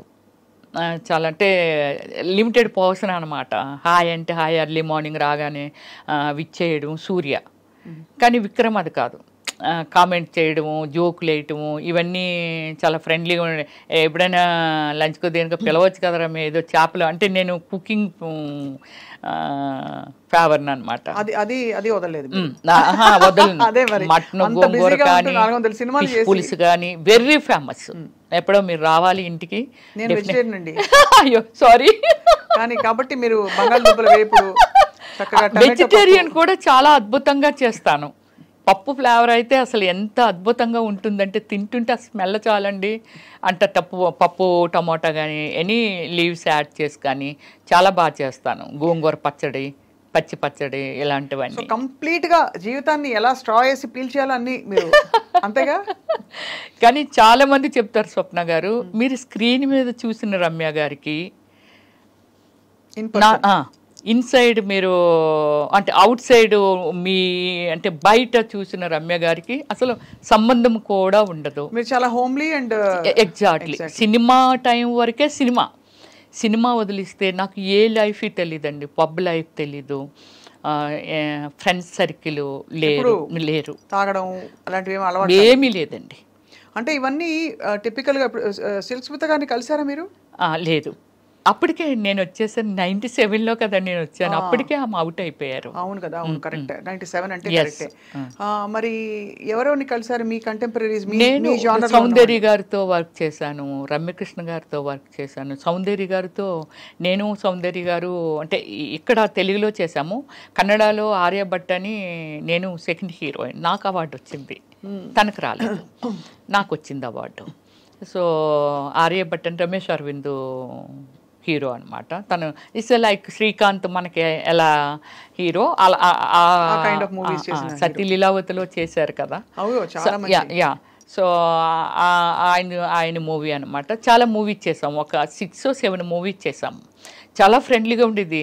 రమ్య నువ్వు అంటే మామూలు చైర్స్ వేసుకొని ఇంకా వేరే ఎక్కువ ఆర్టిస్టులు ఉంటారు కదా, మాట్లాడుకొని ఇదంతా చేస్తున్నప్పుడు నువ్వేమైనా దూదులు పెట్టుకుంటావా రమ్య? అందరూ సరదాగా డిస్కస్ చేసి నవ్వినా సరే నువ్వు నవ్వు అలా ఉండిపోతావు ఏమిటి, ఎక్కడో చైర్ వేసుకుంటావేంట్రా, నన్ను రా అనేది, ఎక్కడో చైర్ వేసుకుంటావేంట్రా అనేసి అని. నేనేమి దూదులు పెట్టుకోను, కానీ మ్యాటర్ నాది కాదు కదా, సబ్జెక్ట్ నాది కాదు. అంటే నాతో మాట్లాడో లేకపోతే నా గురించి మాట్లాడితే వింటాను. ఎవరి గురించో మాట్లాడుతున్నారు కాబట్టి అది నాకు సంబంధం లేనిది కదా. అలా నాకు అలవాటు అయిపోయింది ఫస్ట్ నుంచి. నేను అంతే, ఎవరి మ్యాటర్లోకి నేను దూరను. ఎనీ పాసిబిలిటీ స్వప్న గారు చాలా వరకు అయ్యో పాపం అనే హార్ట్ ఉంది నా దగ్గర. అయ్యో పాపం ఇలా అయ్యిందా, అయ్యో మనకి అంటే నాకు ₹1,00,000 వచ్చింది అనుకోండి. చాలా ప్లేసుల్లో నేను ఇది స్టేట్మెంట్ కూడా ఇవ్వడం జరిగింది. నాకు ఒక 1 lakh వచ్చింది, 10,000 ఈజ్ నథింగ్. ఇంకా నాకు 90,000 ఉంది. ఆ 10,000 సాక్రిఫికేషన్ చేస్తాను. ఏమి చెయ్యాలి, దేనికోసం యూజ్ చేయాలి, ఏమిటి అనేది. సో 27 కంట్రీస్ తిరిగాను నేనైతే. ఎంత హైయెస్ట్ రెమ్యూనరేషన్ ఎప్పుడు అందుకున్నారు రమ్య గారు? నేను హైయెస్ట్ రెమ్యూనరేషన్ అయితే ఆర్యభట్టకండి, దానికి అందుకున్నాను. దానికి వచ్చి 15 lakh ఇచ్చారు నాకు. తర్వాత అన్ని ఐటమ్ సాంగ్ చేస్తే 10 lakh. 10 lakhs కూడా. వావ్. సో అయితే మీరు దాన్ని కెరియర్గా మలుచుకుని దాదాపు వెళుతున్న టైంలో మళ్ళీ మీరు చాలా మంది కమెడియన్స్ పక్కన వేశారు. ఆల్ కమెడియన్స్తో, సుమన్ శెట్టితో కూడా చేశాను నేను. ఎలా ఉండేవారు అందరూ? అప్రిషియేటివ్గా అందరూ. నాకు ఎల్బి శ్రీరామ్ గారు నా సినిమాలో కూడా చేశారు కదండి. సో లైక్ ఒక ఫాదర్ లాగా అనిపించేవాళ్ళు. బ్రహ్మానందం గారు, అందరికంటే బ్రహ్మానందం గారితో చాలా ఎక్కువ, హేమ గారి కంటే నేను ఎక్కువ చేస్తుంటాను బ్రహ్మానందం గారితో. బట్ నేనేమిటంటే అంటే అందరికీ తెలుసు చాలా లిమిట్లో ఉంటుంది. రా అమ్మాయి వెళ్ళాడబోదాం, రావచ్చు కదా సరదాగా అని అన్నారు అనుకోండి, నేను ఏదో ఒక పని పెట్టుకునేదాన్ని. అంటే వేరే స్టేట్లో బ్రహ్మానందం గారు కానీ అలా రూమ్లో ఏం చేస్తావు, షూటింగ్ చేసి వచ్చి రావచ్చు కదా సరదాగానా అలా అంటే, సార్ నాకు ఇలాగా మాకు తెలిసిన వాళ్ళు ఉన్నారు అంటే, ఇప్పుడు నన్నేమి కొట్టరు, అలాగే నేను సఫర్ అయింది బాబు మోహన్ గారితో కానీ. సో అంటే వాళ్ళకి అర్థమైపోయేది ఒక 3 డేస్లోనో ఎప్పుడో 1 డే అంటే ఏదో చెప్పొచ్చు, 3rd డేస్ అలా ఉంటాయి కదా, వాళ్ళకి అర్థమైపోయి ఉండేది ఈ అమ్మాయి కావాలని అవాయిడ్ చేస్తుంది అని. ఇప్పుడు నేను చెప్తానండి, హేమా గారు లేకపోతే ఇంకోళ్ళు ఎవరో స్టేట్మెంట్ ఇచ్చారు, బ్రహ్మానందం గారు నా విషయంలో కూడా అలా ప్రవర్తించారండి, బాబు మోహన్ గారు కూడా. ఏ అమ్మాయినే చూస్తారా, మమ్మల్ని చూడరా ఏంటి, అమ్మాయి ఉంటేనే సినిమా ఆడుతుందా అలాగే ఇలాగని చెప్పి నన్ను అవాయిడ్ చేసిన వాళ్ళు అంతే అంతే. సో ఒక మామూలుగా పర్సనల్ లైఫ్స్లోకి మేము వెళ్ళామండి, బట్ ఎక్కడో ఒక చోట చదివాను మీకు చిన్నప్పుడే పెళ్ళయ్యి తర్వాత మీరు విడిపోయారని. విడిపోలేదు. అందుకే మీరు ఒకటి అంటే మీరు దానిలో చాలా బెస్ట్ ప్లేస్లో ఉన్నారు కాబట్టి చూడండి, నా మీద ఎక్కడ ఎవరితోనో లవ్లో ఉన్నదను లేకపోతే వీళ్ళతో డేట్లో ఉందను లేకపోతే సంథింగ్ నాది ఎక్కడ వినరండి. నాకంటూ కొన్ని మోరల్ వాల్యూస్ ఉన్నాయి, దాన్ని నేను ఎంత రెస్పెక్ట్ చేయాలో అంతే రెస్పెక్ట్ చేస్తాను. నా ఫ్యామిలీ దీన్ని ఏ రోజు స్క్రీన్ ముందుకి నేను తీసుకురాలా. Okay, any interview anything that is my personal life, cinema ఫీల్డ్కి సంబంధం లేనిది. ఓకే, ఫ్యాన్స్ క్యూరియాసిటీ ఉంటుంది ఏమిటి అని, బట్ సేమ్ టైం నన్ను ప్రపోజ్ చేసిన వాళ్ళు కూడా అవుట్ ఆఫ్ కంట్రీ, పారిసా లేకపోతే యుఎస్ఆ పెద్ద పెద్ద డాక్టర్లు వీళ్ళంతా ఉన్నారు. నా పాలసీ ఎలా ఉంటుంది అంటే ఇంతకు మించి అయితే మనం తినలేము. హైయెస్ట్ లైఫ్ స్టైల్ అంటే ఇస్ గాడ్ ఇచ్చాడు, ఒక సిస్టమేటిక్గా నేను దాన్ని సెక్యూర్ చేశాను. ఇంకింతకు మించి ఒక బెంచ్ కారు ఎనీథింగ్ లోపల ఇవైతే అవే ఉంటాయి. ఒక లగ్జరీ చూసేసిన తర్వాత ఇంకే కారుకి వెళ్ళిపోయినా అదే ఉంటుంది. 150కి మించి పై వెళ్తే ఏ కారు అయినా అవుటే. నారాయణ గారు అబ్బాయి ఏమయ్యారు అనుకుందాం. అలాంటి చాలామందికి ఇది అవును. ఇంతకు మించి లైఫ్ ఏంటి, ఇంతకు మించి లైఫ్ లేదు కదా. నేనే ఒక సెక్యూర్డ్గా ఉన్నాను. ఓకే, నాకు డ్రైవర్ ఉంటాడు, 2 పనులు ఉంటారు, మంచి స్టేయింగ్ హోమ్ ఉంది, సో పోనీ ఇంకొక హోమ్ ఉంది, ఇంకేమిటి. అందుకని నాకు అంత అలా వెళ్ళిపోవాలి అని ఏం లేదు. నన్ను అందరికీ తెలుసు, లైఫ్ లైన్లో ఉండాలి. ఓకే, దానికి ట్విట్టర్ ఉంది, ఇన్స్టాగ్రామ్ ఉంది, ఫేస్బుక్ ఉంది. అప్పుడప్పుడు హాయ్ హౌ ఆర్ యు అని ఏదో విచ్చేస్తూ ఉంటాము.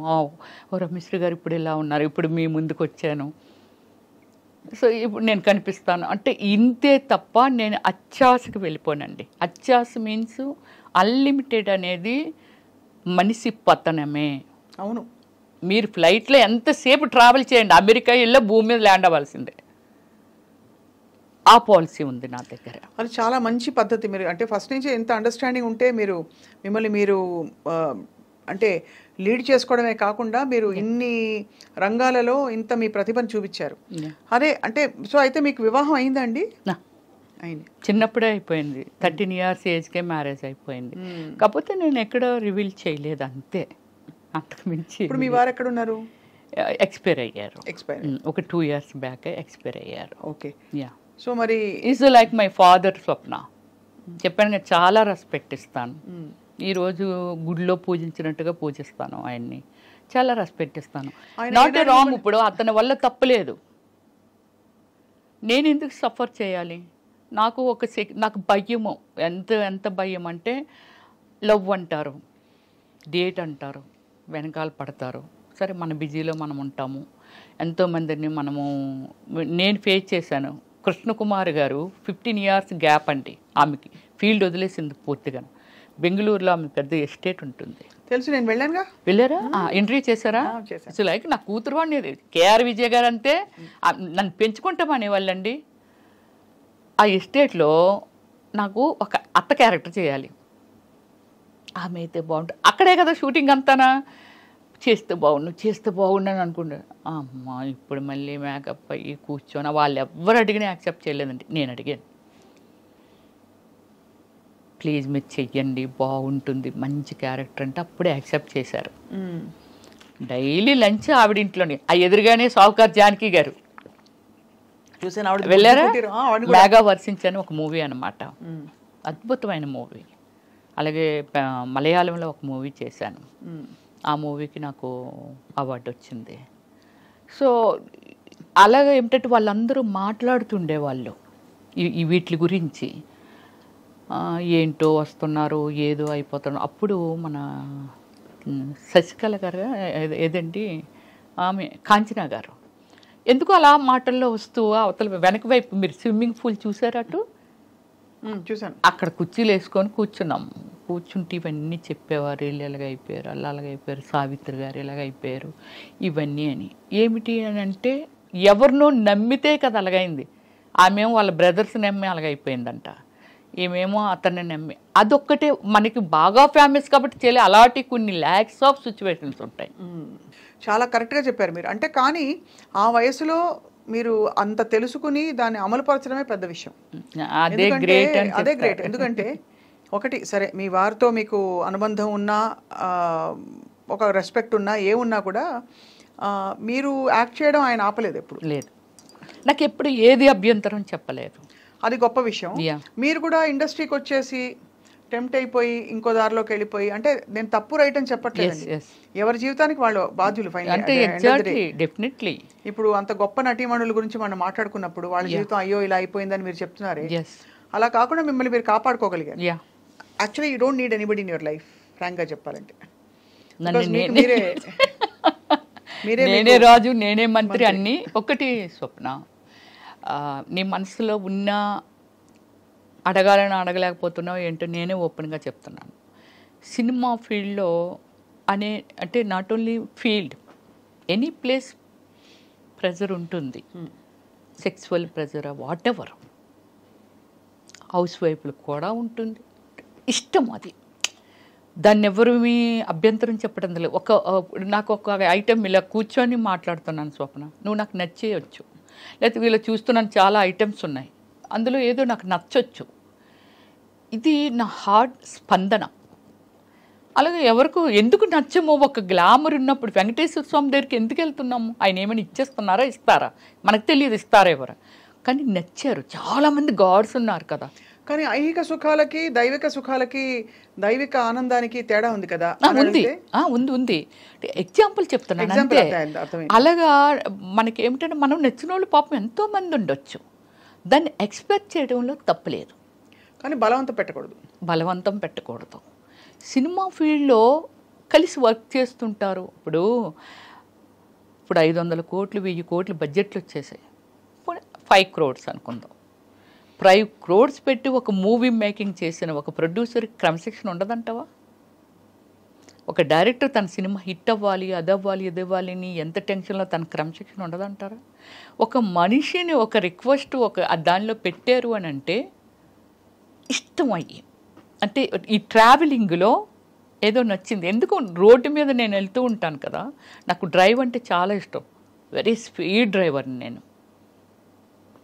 వెళ్తుంటాం కదా, ఒక లొకేషన్ ఏదైనా నచ్చిందని ఆపేసి అక్కడ ఒక 10 నిమిషాలు ఏదో రిలాక్స్గా అంతా వాచ్ చేసి, అప్ప చాలా బాగుంది, ఎటు కాసేపు కూర్చుంటే బాగున్ను అలా అనిపిస్తుంది నాకు. అలాగే ఒక ఇష్టాన్ని ఎవరిని స్టాప్ చేయలేము. బట్ అలా నచ్చి అడిగిన వాళ్ళు చాలామంది ఉన్నారు నన్ను పెద్దవాళ్ళు ఎవరైనా చాలా పెద్ద వాళ్ళు. కానీ ఏ రోజు నేను రాంగ్ స్టెప్ వేయలేదు. అంటే నాకు ఒకవేళ సినిమా ఇవ్వమన్నారని అనుకుందాం, అదే కదా మెయిన్. ఐ డోంట్ కేర్, మీరే ప్రొడ్యూసర్ లేరు, మీరు ఒక్కలే డైరెక్టర్ లేరు, నేను ఒక్కదాన్ని ఆర్టిస్ట్ లేను, ఇది కూడా చెప్తా. సో ఏం చెప్పుకునేవారు, ఏది రావాల్సి ఉంటే అది వస్తుంది అంతే. ఇప్పుడు మనం మార్కెట్లోకి వెళ్ళాము కదా, ఒక ఐటమ్ మార్కెట్లో పెట్టినప్పుడు ఒక్కలే వెళ్ళి చూసి వెళ్ళిపోరు కదా, ఇంకెంతోమంది వస్తుంటారు, ఎవరో ఒకరికి నచ్చి కొనుక్కుంటారు కదా. అలా అంతే. ఒక కళాకారునిగా నేనున్నాను, ఎంతోమంది సినిమాలు చేసినప్పుడు నా అవసరం, రమ్యశ్రీ అయితే భలే ఉంటుంది, ఆ సినిమాలు చాలా బాగా చేసింది. నేను సినిమా తర్వాత సునీలు నేను మా అదృష్టం ఏంటో తెలియదు, అంత బిజీ అయిపోయాం. డైలీ ఒక 3-4 షూటింగ్స్, ఒక్కొక్కసారి 10 days కూడా నేను నిద్రపోయేదాన్ని కాదు. నైట్ 2 వరకు డాన్స్ ఏదైనా ఐటమ్ సాంగ్ స్ట్రైన్ అయిపోదండి. ఎక్కడో అడవుల్లో పెట్టేవాళ్ళు, ఎక్కడో పెట్టేవాళ్ళు.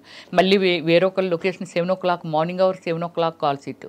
నేను ఎప్పుడు ఇంటికి వెళ్ళాలి, ఎప్పుడు పడుకోవాలి, ఎన్ని చేయాలి. ఇప్పటికీ నా దగ్గర ఒక అసిస్టెంట్ ఉండేదండి, లక్ష్మి అనేసి.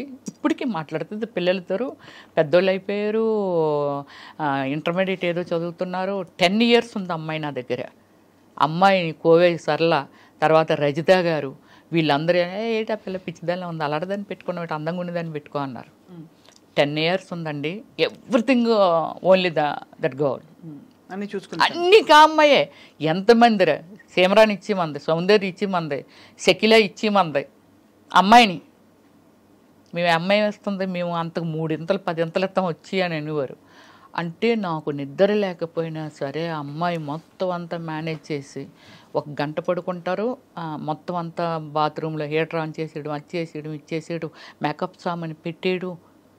నెక్స్ట్ సినిమా ఏంటి, నా ఏం డ్రెస్ వేస్తాను, ఎలాగేస్తాను, దానికి షేడ్లు కూడా అమ్మాయికి వచ్చేసాయి. అంటే ఈ షేడ్ వేస్తారు మేడం గారు, ఈ కలర్ చీర కడతానన్నారని. అంత బ్యూటిఫుల్ వర్కర్ అండి. ఇప్పటికంతకే నేను మర్చిపోలేకపోయాను. 1 ఎకరం ల్యాండ్ కూడా అమ్మాయికి పండించుకొని ఇచ్చాను మా విలేజ్. వాళ్ళది కొత్త పెళ్ళి, మాది కొత్తూరు, పక్క విలేజెస్ అనమాట. చాలా చిన్నప్పుడు వచ్చింది అమ్మాయి. అమ్మాయిని నన్ను జైల్లో పెడతానని వారు, ఎంత చిన్నపిల్లని వర్క్ లేయడం మా మేడం పంచుకుంటుంది అనేది. అమ్మాయికి 1 acre కూడా ఇచ్చాను స్వప్న నేను.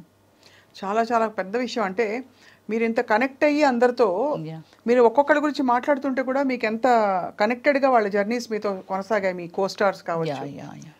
కానీ ఈ మొత్తం జీవితంలో మీరు యాక్చువల్లీ ఏం కోరుకున్నారు, అవన్నీ వచ్చేసాయి. What did you want? ఇప్పుడు ఇండస్ట్రీకి వచ్చినప్పుడు ఏమనుకుంటారు, పేరు రావాలి, నేను యాక్ట్ చేయాలి, 10 మంది నన్ను గుర్తుపట్టి మెచ్చుకోవాలి, ఇదే కదా, నాకు బోల్డ్ డబ్బులు ఉండాలి, ఇంతే కదా ఉంటాయి. ఇంకేమన్నా ఉంటాయా? అంటే నేను అనేది ఫర్ ఎగ్జాంపుల్ అవార్డ్స్ గెలుచుకోవాలి, అలాంటివి ఉంటాయి. అవి వచ్చాయి. మదర్ తెరెసా అవార్డు వచ్చింది for social service, of course. అది కాకుండా మీరు maximum number of languages 9 languages. 9 language. So Telugu, Tamil, Malayalam, Kannada, Oriya, Bhojpuri, Hindi, Punjabi, Bengali. అబ్బా, ఎంత గొప్ప లైఫ్. అది కూడా ఇంత షార్ట్ స్పాన్ లో. ఎగ్జాక్ట్లీ. అదే 7 నుంచి ఇప్పటి వరకే కదా ఏదైనా. అంతే. అంటే 26 years లో ఇప్పుడు యాక్ట్ చేస్తున్నారా? ఇప్పుడు అదే నేను పొలిటికల్లోకి వచ్చి చెప్పాను కదా, జగనన్నకి ఇష్టం లేదు సినిమాలంటే అని చెప్పి స్టాప్ చేయడం జరిగింది. బట్ ఇంట్రెస్ట్ ఉందా ఇంకా చేయాలని? ఇప్పుడు మళ్ళీ సెకండ్ ఇన్నింగ్ స్టార్ట్ చేస్తున్నాను నేను. మనకి ఇది నిర్మలమ్మ అమ్మగారు ఎవరైతే ఉన్నారో ఆమె మనకి ఎవరికైనా సరే ఆమెనే ఎగ్జాంపుల్గా తీసుకోవాలి ఎవరైనా. ఎందుకంటే ఆ ఏజ్ వరకు, చనిపోయే మూమెంట్ వరకు ఆమె చేస్తూనే ఉంది. బట్ కళాకారులకి ఇప్పుడు పొలిటికల్ ఆల్సో. సో అయితే కానీ మీరు ఈ క్రమంలో రమేష్ శ్రీ గారు, మీరు వాళ్ళ అందరు యాక్టర్స్ గురించి వినేవాళ్ళు కదా, అంటే వాళ్ళ లైఫ్స్ ఇలాగా, వాళ్ళ లైఫ్ అప్పుడు ఏమనిపించేది? రాంగ్ డెసిషన్స్ తీసుకున్నారు. ఖచ్చితంగా అండి. నేను నా మీలాంటి మీడియా మిత్రులుగా ఉండా కూడా నేను చాలా మందికి, ఎందుకంటే ఇంటర్వ్యూస్ అని ఇండియా గ్రిల్స్ అనేది ఒకటి ఉండేది, ఇప్పుడు ఉందో లేదో నాకు ఐడియా లేదు. ఇండియా గ్రిల్స్ ఎప్పటి నుంచో మొదలు పెట్టేశాను. నాకు అంటే క్యూ కట్టేవాళ్ళు ఇంటర్వ్యూస్కి. ఆ హీరోయిన్లు కూడా వచ్చేవి కాదు ఇంటర్వ్యూస్, అవిని అన్ని ఇంటర్వ్యూ చేసేసేదాన్ని నేను. మీరు ఏం చెప్తారు కొత్తగా వచ్చిన ఆర్టిస్టులకి అంటే, సో కొత్తగా వచ్చిన ఆర్టిస్టులకి ఎవరికైనా సరే ఇప్పుడు వాళ్ళకి ఏం గోల్ ఉంది, ఇప్పుడు ఎంతమంది లైఫ్ని సీరియల్స్లో చేసి ఏదో 1-2 సీరియల్స్ చేసి తర్వాత వాళ్ళ లైఫ్ ఏమైపోతుంది, వాళ్ళు ఏమైపోతున్నారు ఏమిటి, చాలా ఫాస్ట్ థింకింగ్. వచ్చామా, ఒక కారు కొన్నామా, ఒక అపార్ట్మెంట్, దట్స్ ఇట్. దీని తర్వాత ఏమిటి, నెక్స్ట్ వాళ్ళు ఎందులోకో వెళ్ళిపోయి వాళ్ళ కెరియర్ స్మాల్ చేసుకొని, అంటే లాంగ్ టైం ట్రావెలింగ్ ఉండడం వల్ల ఎక్స్టెండ్ అవుతాం, అంతే కదా. అవును, అంతే కదా. సో అది కోల్పోతున్నారు చాలామంది. లవ్ చేయడం తప్పని కదా. ఒకటి నేను అప్పుడే చెప్పుంటాను నేను, రమ్య గారు మీ వెంట ఎంతమంది పడి ఉంటారు, ఎవరు అక్కర్లేదండి. ఆశా సుబ్బలక్ష్మి గారని వెరీ ఫేమస్ గ్యాస్ట్రాలజీ.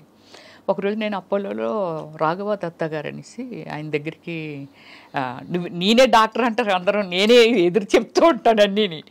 ఎవ్రీ 6 monthsకి హెల్త్ చెకప్ చేయించుకుంటాను. చేయించుకొని ఇంకా ఎక్స్ట్రా హెల్త్ చెకప్లో ఏవి రాలేదనేది నేను గూగుల్లో సెర్చ్ చేసి మళ్ళీ పర్సనల్గా వెళ్ళి చేయించేసుకుంటూ ఉంటాను. అమ్మ నీకు ఇక్కడ ఒక విగ్రహం కట్టాలి అపోలో హాస్పిటల్ ముందుని.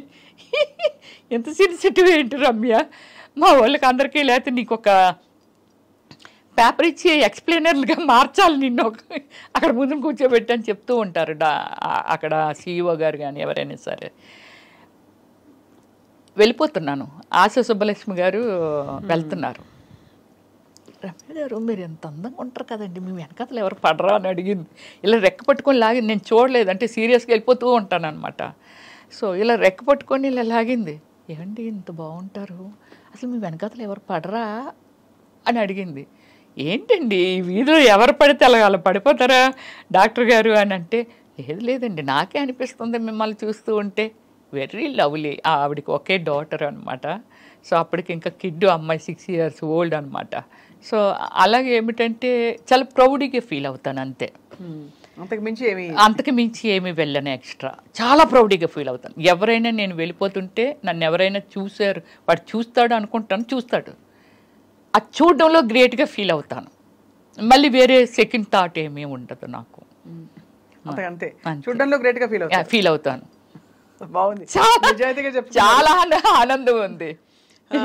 ఇంకొక విశేషం ఏంటంటే మీరు 9 భాషల్లో నటించి ఇంత తిరిగేసి అంతా చేశారు, కానీ మీ ఊరి భాష ఎక్కడ పోలేదు. లేదు, ఉత్తరాంధ్ర భాష ఇది కూడా మీకు చెప్పాలి. ఎంతమంది అడిగారు తెలిసిన, ఏంట్రా మీ స్లాంగ్ మార్చవేంటి, ఎందుకు స్లాంగ్? నేనన్నా ఎందుకు మార్చాలి అన్నా, తల్లిని మార్చినట్టుగానే కదా. అవును, మీ ఊరి భాష, మీరు పుట్టి పెరిగిన వాతావరణము, దీన్ని ఎందుకు మార్చాలి అంటాను నేను. ఎందుకు మార్చను నేను అనేదాన్ని. చాలా మొండిగా, నీ రూపం చూస్తే నువ్వు చూస్తే అసలు నీకు తెలుగు వచ్చా, ఎక్కడో నార్తమ్మా ఇవి ఇలా అనుకుంటాము. అంటే చాలా ఉంది, మీకు తెలుగు వచ్చా మేడం అని అడుగుతారు.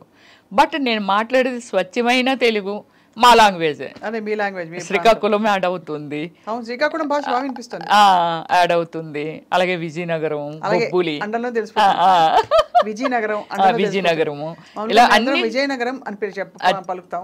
విజయనగరం అనేసరికి తెలిసిపోయింది. అది ఆ స్లాంగ్ నేను వదలను, నాకు నచ్చదు. ఇప్పుడు మీ వాళ్ళంతా అక్కడే ఉన్నారా? అంత అక్కడే ఉన్నారు, నేను ఒక్కదాన్ని. మీరు ఎంతమంది అక్క చెల్లెళ్ళు రమేష్? Brothers sisters 6 members. మాది అంతే, మాకు తెలిసినప్పటి నుంచి మాదంతా సెటిల్ ఇన్ విశాఖపట్నము. సో నా బ్యాక్గ్రౌండ్ అంటే నేను పెరిగిందంతా చెప్పాను కదా, అమ్మమ్మ వాళ్ళ ఊర్లో పెరిగాను. సో అందువల్ల ఏమిటంటే నేను 10th class అయిపోయిన తర్వాత సిటీకి వచ్చాను నేను. సో అది అయిపోయిన తర్వాత కొన్నాళ్ళు అంటే ఇంటర్మీడియట్ డిస్కంటిన్యూ చేశాను, చాలా ప్లేస్లో చెప్పాను కూడా, ఇటు వచ్చాను. మీ డాక్టరేటే వచ్చేసింది కదా? వచ్చింది. అదే కాబట్టి అన్నిటిని మించిపోయిన ఆ చదువు అది అందుకేనండి వెరీ ప్రౌడ్గా ఫీల్ అవుతాను. ఇంకేముంది సాధించటానికి ఈ లైఫ్లో అనేది, ఒక పొలిటికల్లే నేను ఎమ్మెల్యే అనిపించుకోవాలి అనేది ఒకటి నాకు టార్గెట్ ఉంది. ఎమ్మెల్యే అనిపించుకోవాలి.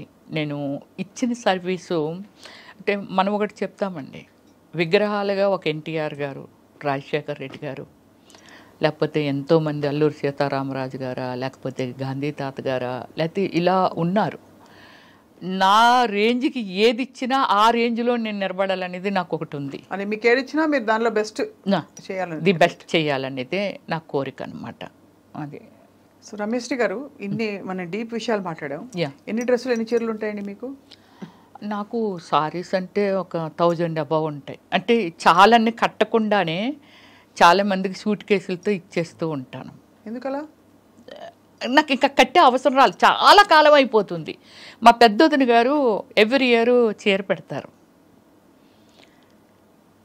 అది ఆ చీరలు నేను ఎప్పుడైనా టచ్ చేశానో లేదో కూడా నాకు తెలియదు. అలాగే నేను కూడా కొనేస్తాను పిచ్చిగా. అవి నేను కట్టే అవకాశం రావట్లేదు నాకు. డ్రెస్లే వస్తారు, ఎక్కువ డ్రెస్సులే. కానీ కట్టే అవకాశం వచ్చినా ఎలాంటివి కడతాం మనము?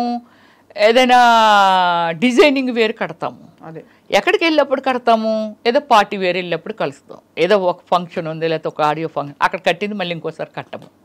ఇవన్నీ ఏం చేస్తాను, ఎవరైనా గిఫ్ట్లు ఇచ్చినవి ఉంటాయి, దేనికైనా పిలిచినప్పుడు కానీ ఇవన్నీ గిఫ్ట్లు ఇచ్చినప్పుడు ఏం చేస్తానంటే అవి తీసుకుంటాను.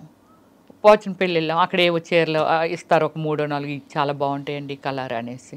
ఎవరైనా వాళ్ళ ఇంటికి పిలిస్తే వెళ్ళామనుకోండి, వాళ్ళు చీర పెడతారు.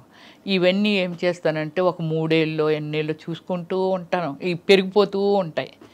సో దానికోసమని ఏం చేస్తానంటే ఎవరికైనా సూట్ కేసులకి ఎత్తి మా సిస్టర్స్ ఇంకా పక్కోలో లేకపోతే ఆలో వీళ్ళు ఈ మేనకమ్మకి 4 చీరలు ఇచ్చి, లేకపోతే వీడికి మా సిస్టర్ వాళ్ళ ఇంట్లో పని చేసిన వాళ్ళకి ఇలా పంచుతూ ఉంటాను. ఒక 4 వేసి 5 వేసి చీరలు. రెగ్యులర్ షాపింగ్ హెల్దీ చేస్తారా? రెగ్యులర్ షాపింగ్ హెల్దీగా భోజనం చేస్తారా? అర్లీ అంటే అది నాదంతా పెద్ద సిస్టమ్ అండి. ఒక 2 hours సెటిల్ ఆడతాను. వన్ డే అంటే ఈరోజు సెటిల్ ఆడాను అనుకోండి, రేపు సెటిల్ ఆడను. స్విమ్ చేస్తాను, జిమ్కి వెళ్తాను.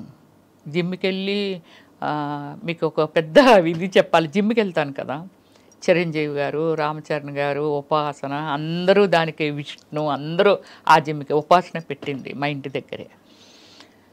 జిమ్కి వెళ్తే చిరంజీవి గారు ఒకసారి నన్ను అడిగారు, అంటే ఎర్లీ మార్నింగ్ ఏమైనా జిన్ను కొట్టేసి వచ్చేస్తావాట అందరూ అంటున్నారు, మంచి స్టామినా సార్, అన్నిటిలోకి దూరిపోతుంది ఇవిడి.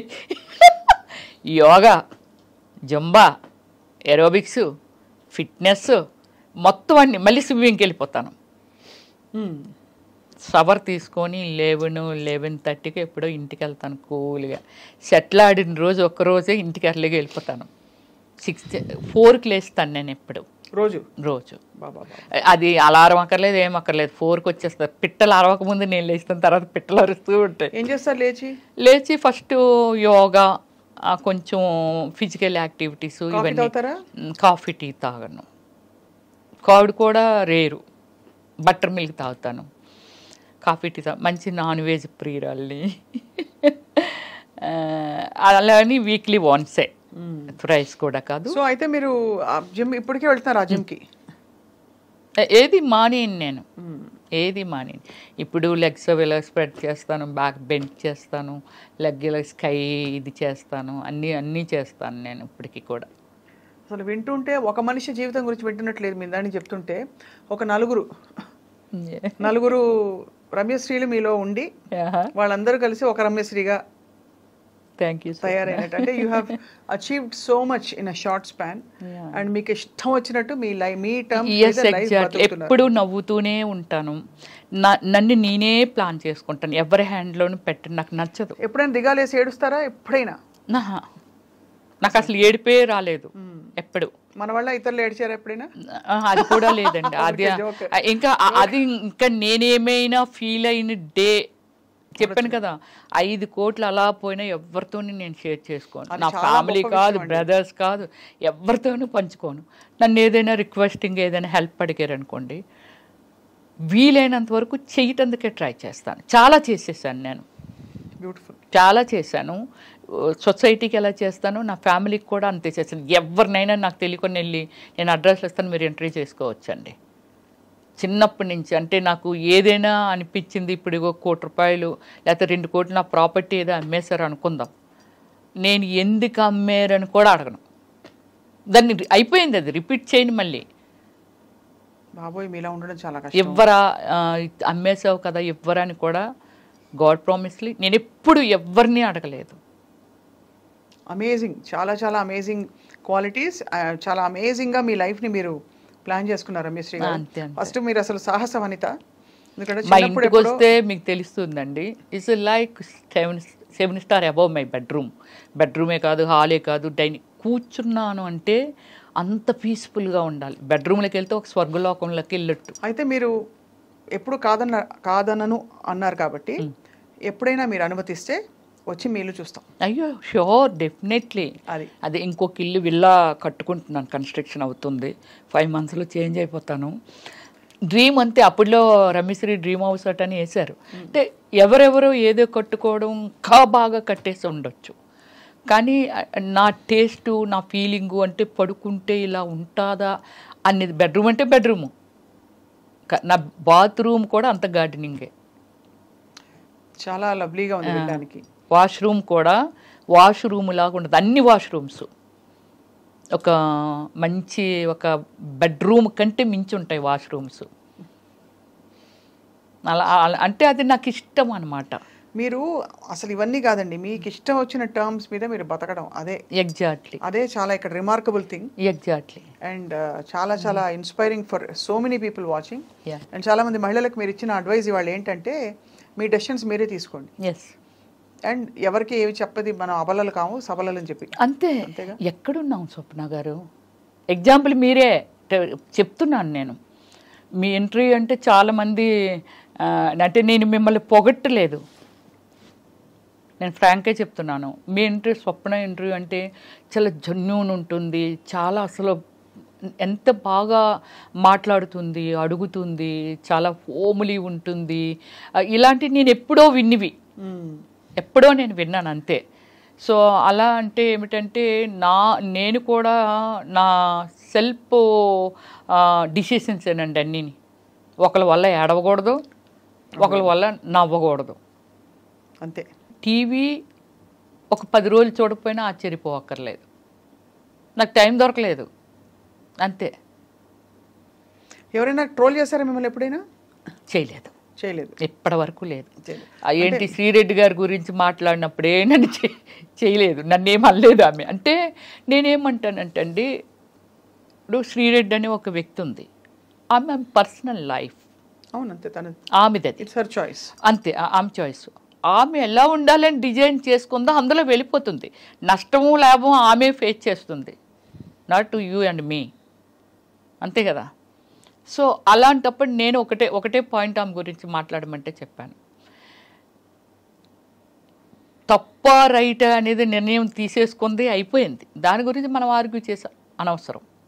కానీ ఫీల్డ్లో ఇలా ఉంటారనుకుంటే చాలా తప్పు. పాడైపోవడమైనా బాగుపడమైనా మనమున్నాము. సొసైటీ నుంచి నువ్వేం తీసుకుంటున్నావు, అంటే నీకేం కావాలి, ఏం తీసుకుంటున్నావు, దాన్ని బట్టి మనం ఫెయిల్యూర్ ఆర్ సక్సెస్ అనేది తెలుస్తుంది. ఆమె ఆ పాయింట్ తీసుకుంది. నన్ను వాళ్ళు వేధించారు, వీళ్ళు పడుకోమన్నారంటే పడుకోకూడదు. నీకు పడుకోవడం ఇష్టం లేకపోతే పడుకోవడం మని. దాన్ని ఓపెన్ చేయడం వల్ల నష్టం లాభం ఆమె భరించింది. ఖచ్చితంగా లేదండి. అంటే నేను ఈ విషయంలో తను ఒక పాయింట్ని లేవనెత్తడం, మీకు ఆ ఎక్స్పీరియన్సెస్ అవ్వలేదేమో, మీరు చాలా అదృష్టవంతులు. అలా అయిన వాళ్ళకి ఖచ్చితంగా ఎలా డీల్ చేయాలో అనేది తన స్టోరీ ఓపెన్ అప్ చేసి అలా చెయ్యడం తప్పన్నాను నేను. అది కరెక్ట్. ఏదైతే ఆమె చేసిందో అది చేయడం తప్పు. పోరాడు, నిన్ను నువ్వెందుకు కించిపరుచుకోవాలి? అర్థమైంది, అదే అంతే కదా. ఎందుకంటే తర్వాత బాధలు వాళ్ళకే కదా, కాబట్టి అది రైట్. గుడ్ ఆర్ బ్యాడ్ మనం తీసుకుంటాము. ఏముందండి, పండు ఉంది చెట్టునంటే రాయి ఇసరటందుకి, పండు లేని చెట్టుని ఎవ్వరు ఏమి కొట్టరు, పండుని దగ్గర రాళ్ళు అందరూ ఇసురుతుంటారు. బట్ దాన్ని ఏమిటంటే జాగ్రత్తగా మళ్ళీ ఆ పండు రాలిపోయిన చివరిస్తుంది, మళ్ళీ అన్నీ అవుతుంది, అన్నీ చేస్తుంది. కాకపోతే డిసిషన్ ఈజ్ రాంగ్ అంటాను అంతే. ఆమె ఒక ఎగ్జాంపుల్, నువ్వు చేసింది ఇలా జరుగుతుంది, ఇది తప్పు, ఇలా చెయ్యకూడదు, ఇలా బిహేవ్ చేస్తున్నారు అనేది అలా చెప్పుంటే ఇంకా చాలా దూరం వెళ్ళి ఉండేది అది. కానీ నీకు నువ్వుగా శిక్ష వేసుకున్నావు. అంటే అది చాలామందికి తప్పుకి రైట్కి మధ్య ఉండే ఒక ఏమంటారు క్లారిటీ లేకపోవడం. అది బికాస్ చాలా మంది ఇరుక్కుపోతారండి ఆ సిచ్యువేషన్ లో.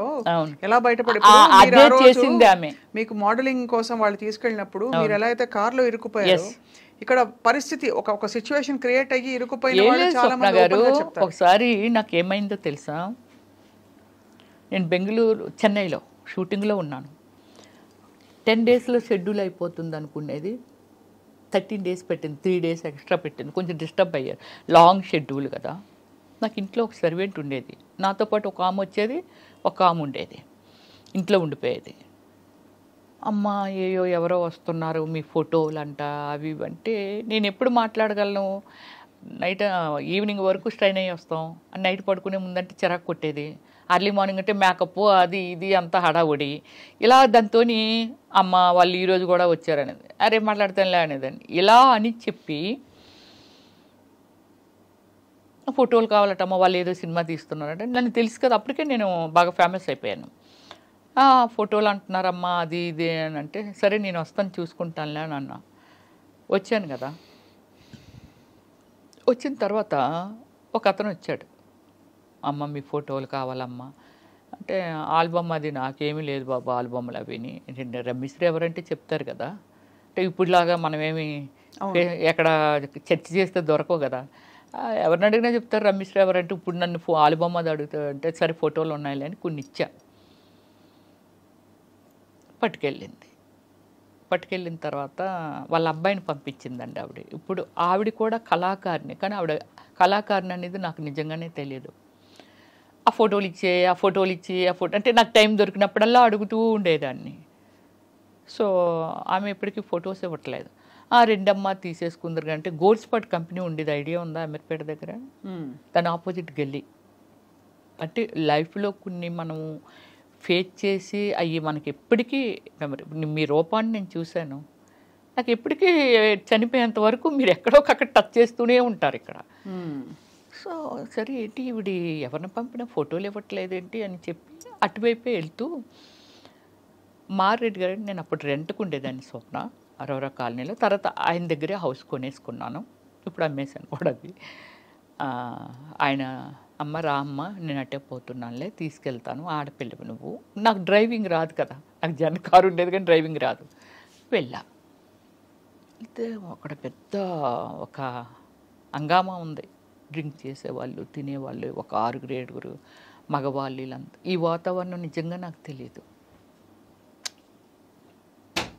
ఏంటమ్మా వీళ్ళు ఇలా తాగుతున్నారు, వీళ్ళు ఏంటి, వీళ్ళు ఇదేంటి అలా అనుకున్నాను. సరే నా ఫొటోస్ ఇచ్చి వెళ్ళిపోతాను అన్నా.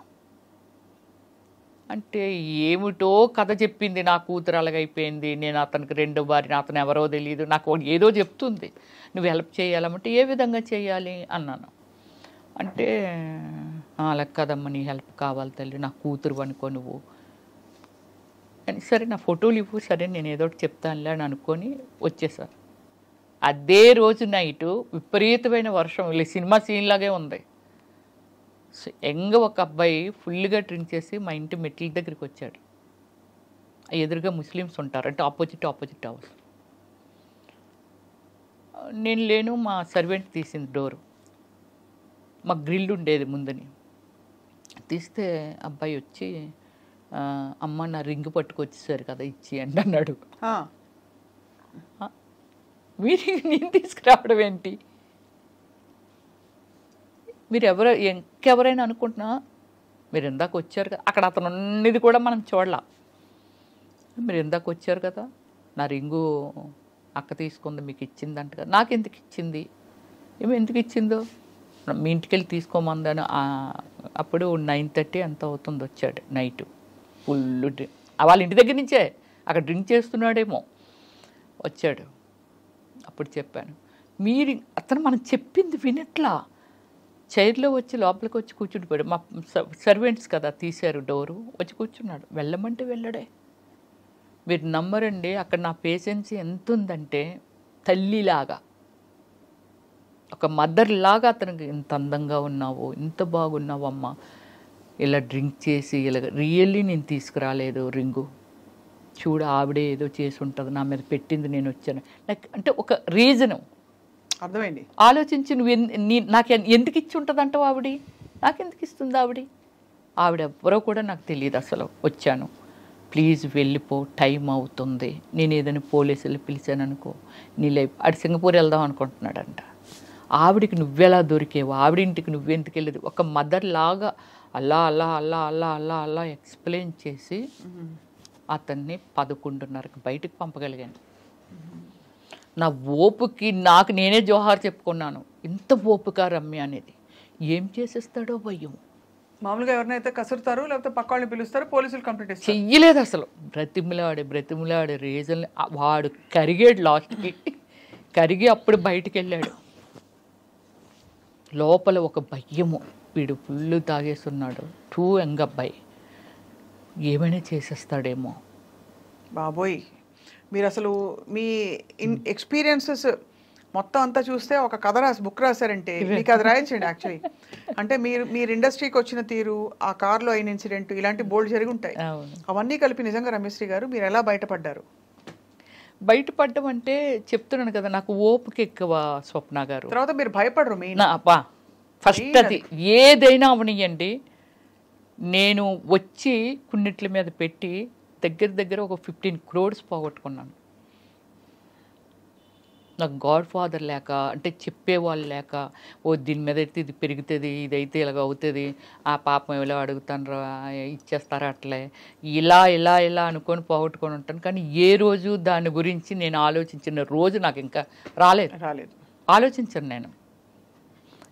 మళ్ళీ రేపు స్టార్ట్ అవుతుంది వన్ డే, దానికోసం ప్రయత్నం చేస్తాను నేను. పోయిన దాని గురించి నెవర్ థింకింగ్, ఇలా ఆలోచిస్తాను నేను. ఏదైనా నేను చెప్తున్నది everything is true. Of course, అంటే వి బిలీవ్. మీరు వచ్చి మీరు ఇంత మీ కథ అంతా చెప్పుకోవడం, మీ జరిగిన ఎక్స్పీరియన్స్ చెప్పుకోవడమే ఖచ్చితంగా మిమ్మల్ని నమ్ముతున్నా. అంటే మీ ఎక్స్పీరియన్స్ ఎంత రియలో అర్థమవుతుంది. ఒక అబ్బాయి చెప్పాడండి, ఓమల్లి సినిమా చేశాను కదా,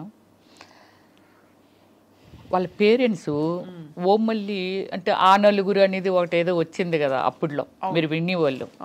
సినిమాలు, చిన్న సినిమాలు రిలీజ్ అవనివ్వట్లేదు, థియేటర్స్ ఇవ్వట్లేదు, సో ఇప్పుడు ఆ మూవీస్ బయటికి వెళ్ళట్లేదు, అది ఇదని డేర్ అండ్ డాష్తో రిలీజ్ చేశాను. సినిమా యూట్యూబ్లో పెట్టిన తర్వాత ఎవరో నా ఫ్యాన్, వాళ్ళ పేరెంట్స్ సినిమా చూసారట. ఇంత అందంగా ఉంటుంది, అమ్మో ఇంత బాగుంది, ఎందుకు అలాంటి క్యారెక్టర్లైజ్ చేస్తుంది ఆవిడని. అప్పుడు దాకా నా మీద ఉన్న ఒపీనియన్, ఏంటి ఇలాంటి క్యారెక్టర్లు చేస్తుంది ఇవిడి అనేవాళ్ళు. అంటే ఎప్పుడైనా సినిమాల్లో సీన్ వస్తే, ఈ అబ్బాయికి అంత ఒపీనియన్ ఏమీ లేదు నా మీద. ఎవరో ఒక ఫ్యాన్, వాళ్ళ పేరెంట్స్ అంటున్నాడు, అమ్మో ఎలా చేసిందో తల్లి అలాగన్నారంట. అబ్బాయి నాకు ఫోన్ చేసిన థర్డ్ డే అబ్బాయి యూఎస్ఏ వెళ్ళిపోతున్నాడు. ఫోన్ చేసి నాతో చెప్తాడు, ప్లీజ్ మేడం అలాంటి క్యారెక్టర్ చేయకండి, నా పర్సనల్గా ఫీల్ అయ్యి చెప్తున్నాను, very very extraordinary human being, అన్ని షేడుల్లోనూ మీరున్నారు, కానీ సినిమాలో మీరు చేసిన క్యారెక్టర్ చూస్తే చాలామంది ఈవిడ ఎలాంటిదో అంటే క్యారెక్టర్, సినిమాలో క్యారెక్టర్ని బట్టి, మీ పర్సనల్ లైఫ్ ఎవ్వరికీ తెలియదు, కానీ సినిమాలో క్యారెక్టర్లు బట్టి మిమ్మల్ని తప్పుగా అనుకుంటారు, చీప్గా అనుకుంటారు.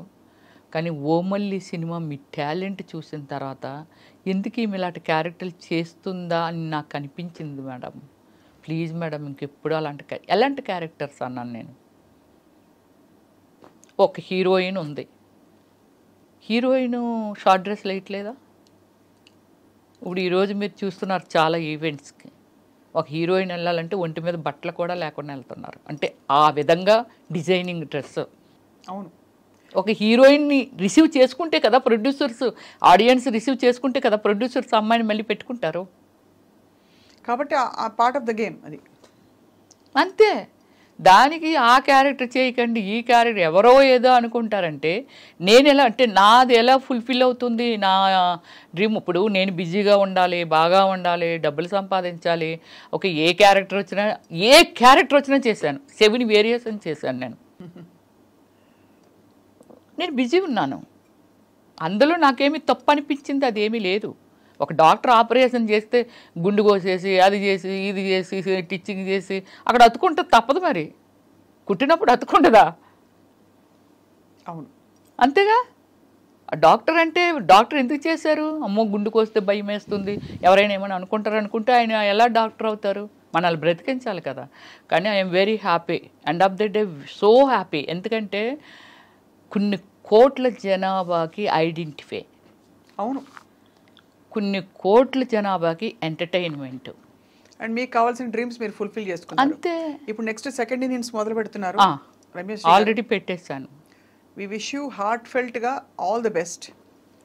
అతి త్వరలో మిమ్మల్ని మళ్ళీ తెర మీద తడుక్కుమని మెరుస్తూనో, తెర వెనక ఇంకా టిష్యూమని షూట్ చేస్తూనో ఖచ్చితంగా మిమ్మల్ని యాక్టివ్గా చూడబోతున్నాం. మీకు కావాల్సిన పబ్లిక్ లైఫ్లో మీరు ఒక ప్రజాప్రతినిధిగా ఏ పరిధి అయితే ఆ పరిధి నెరవేరుతుందని చెప్పి మనస్ఫూర్తిగా ఆశిస్తున్నాం. అండ్ మీకు కృతజ్ఞతలు మీ కథలోని కొన్ని విషయాల్ని మాతో పంచుకున్నందుకు. Thank you very much. Thank you so much ma'am. All the best.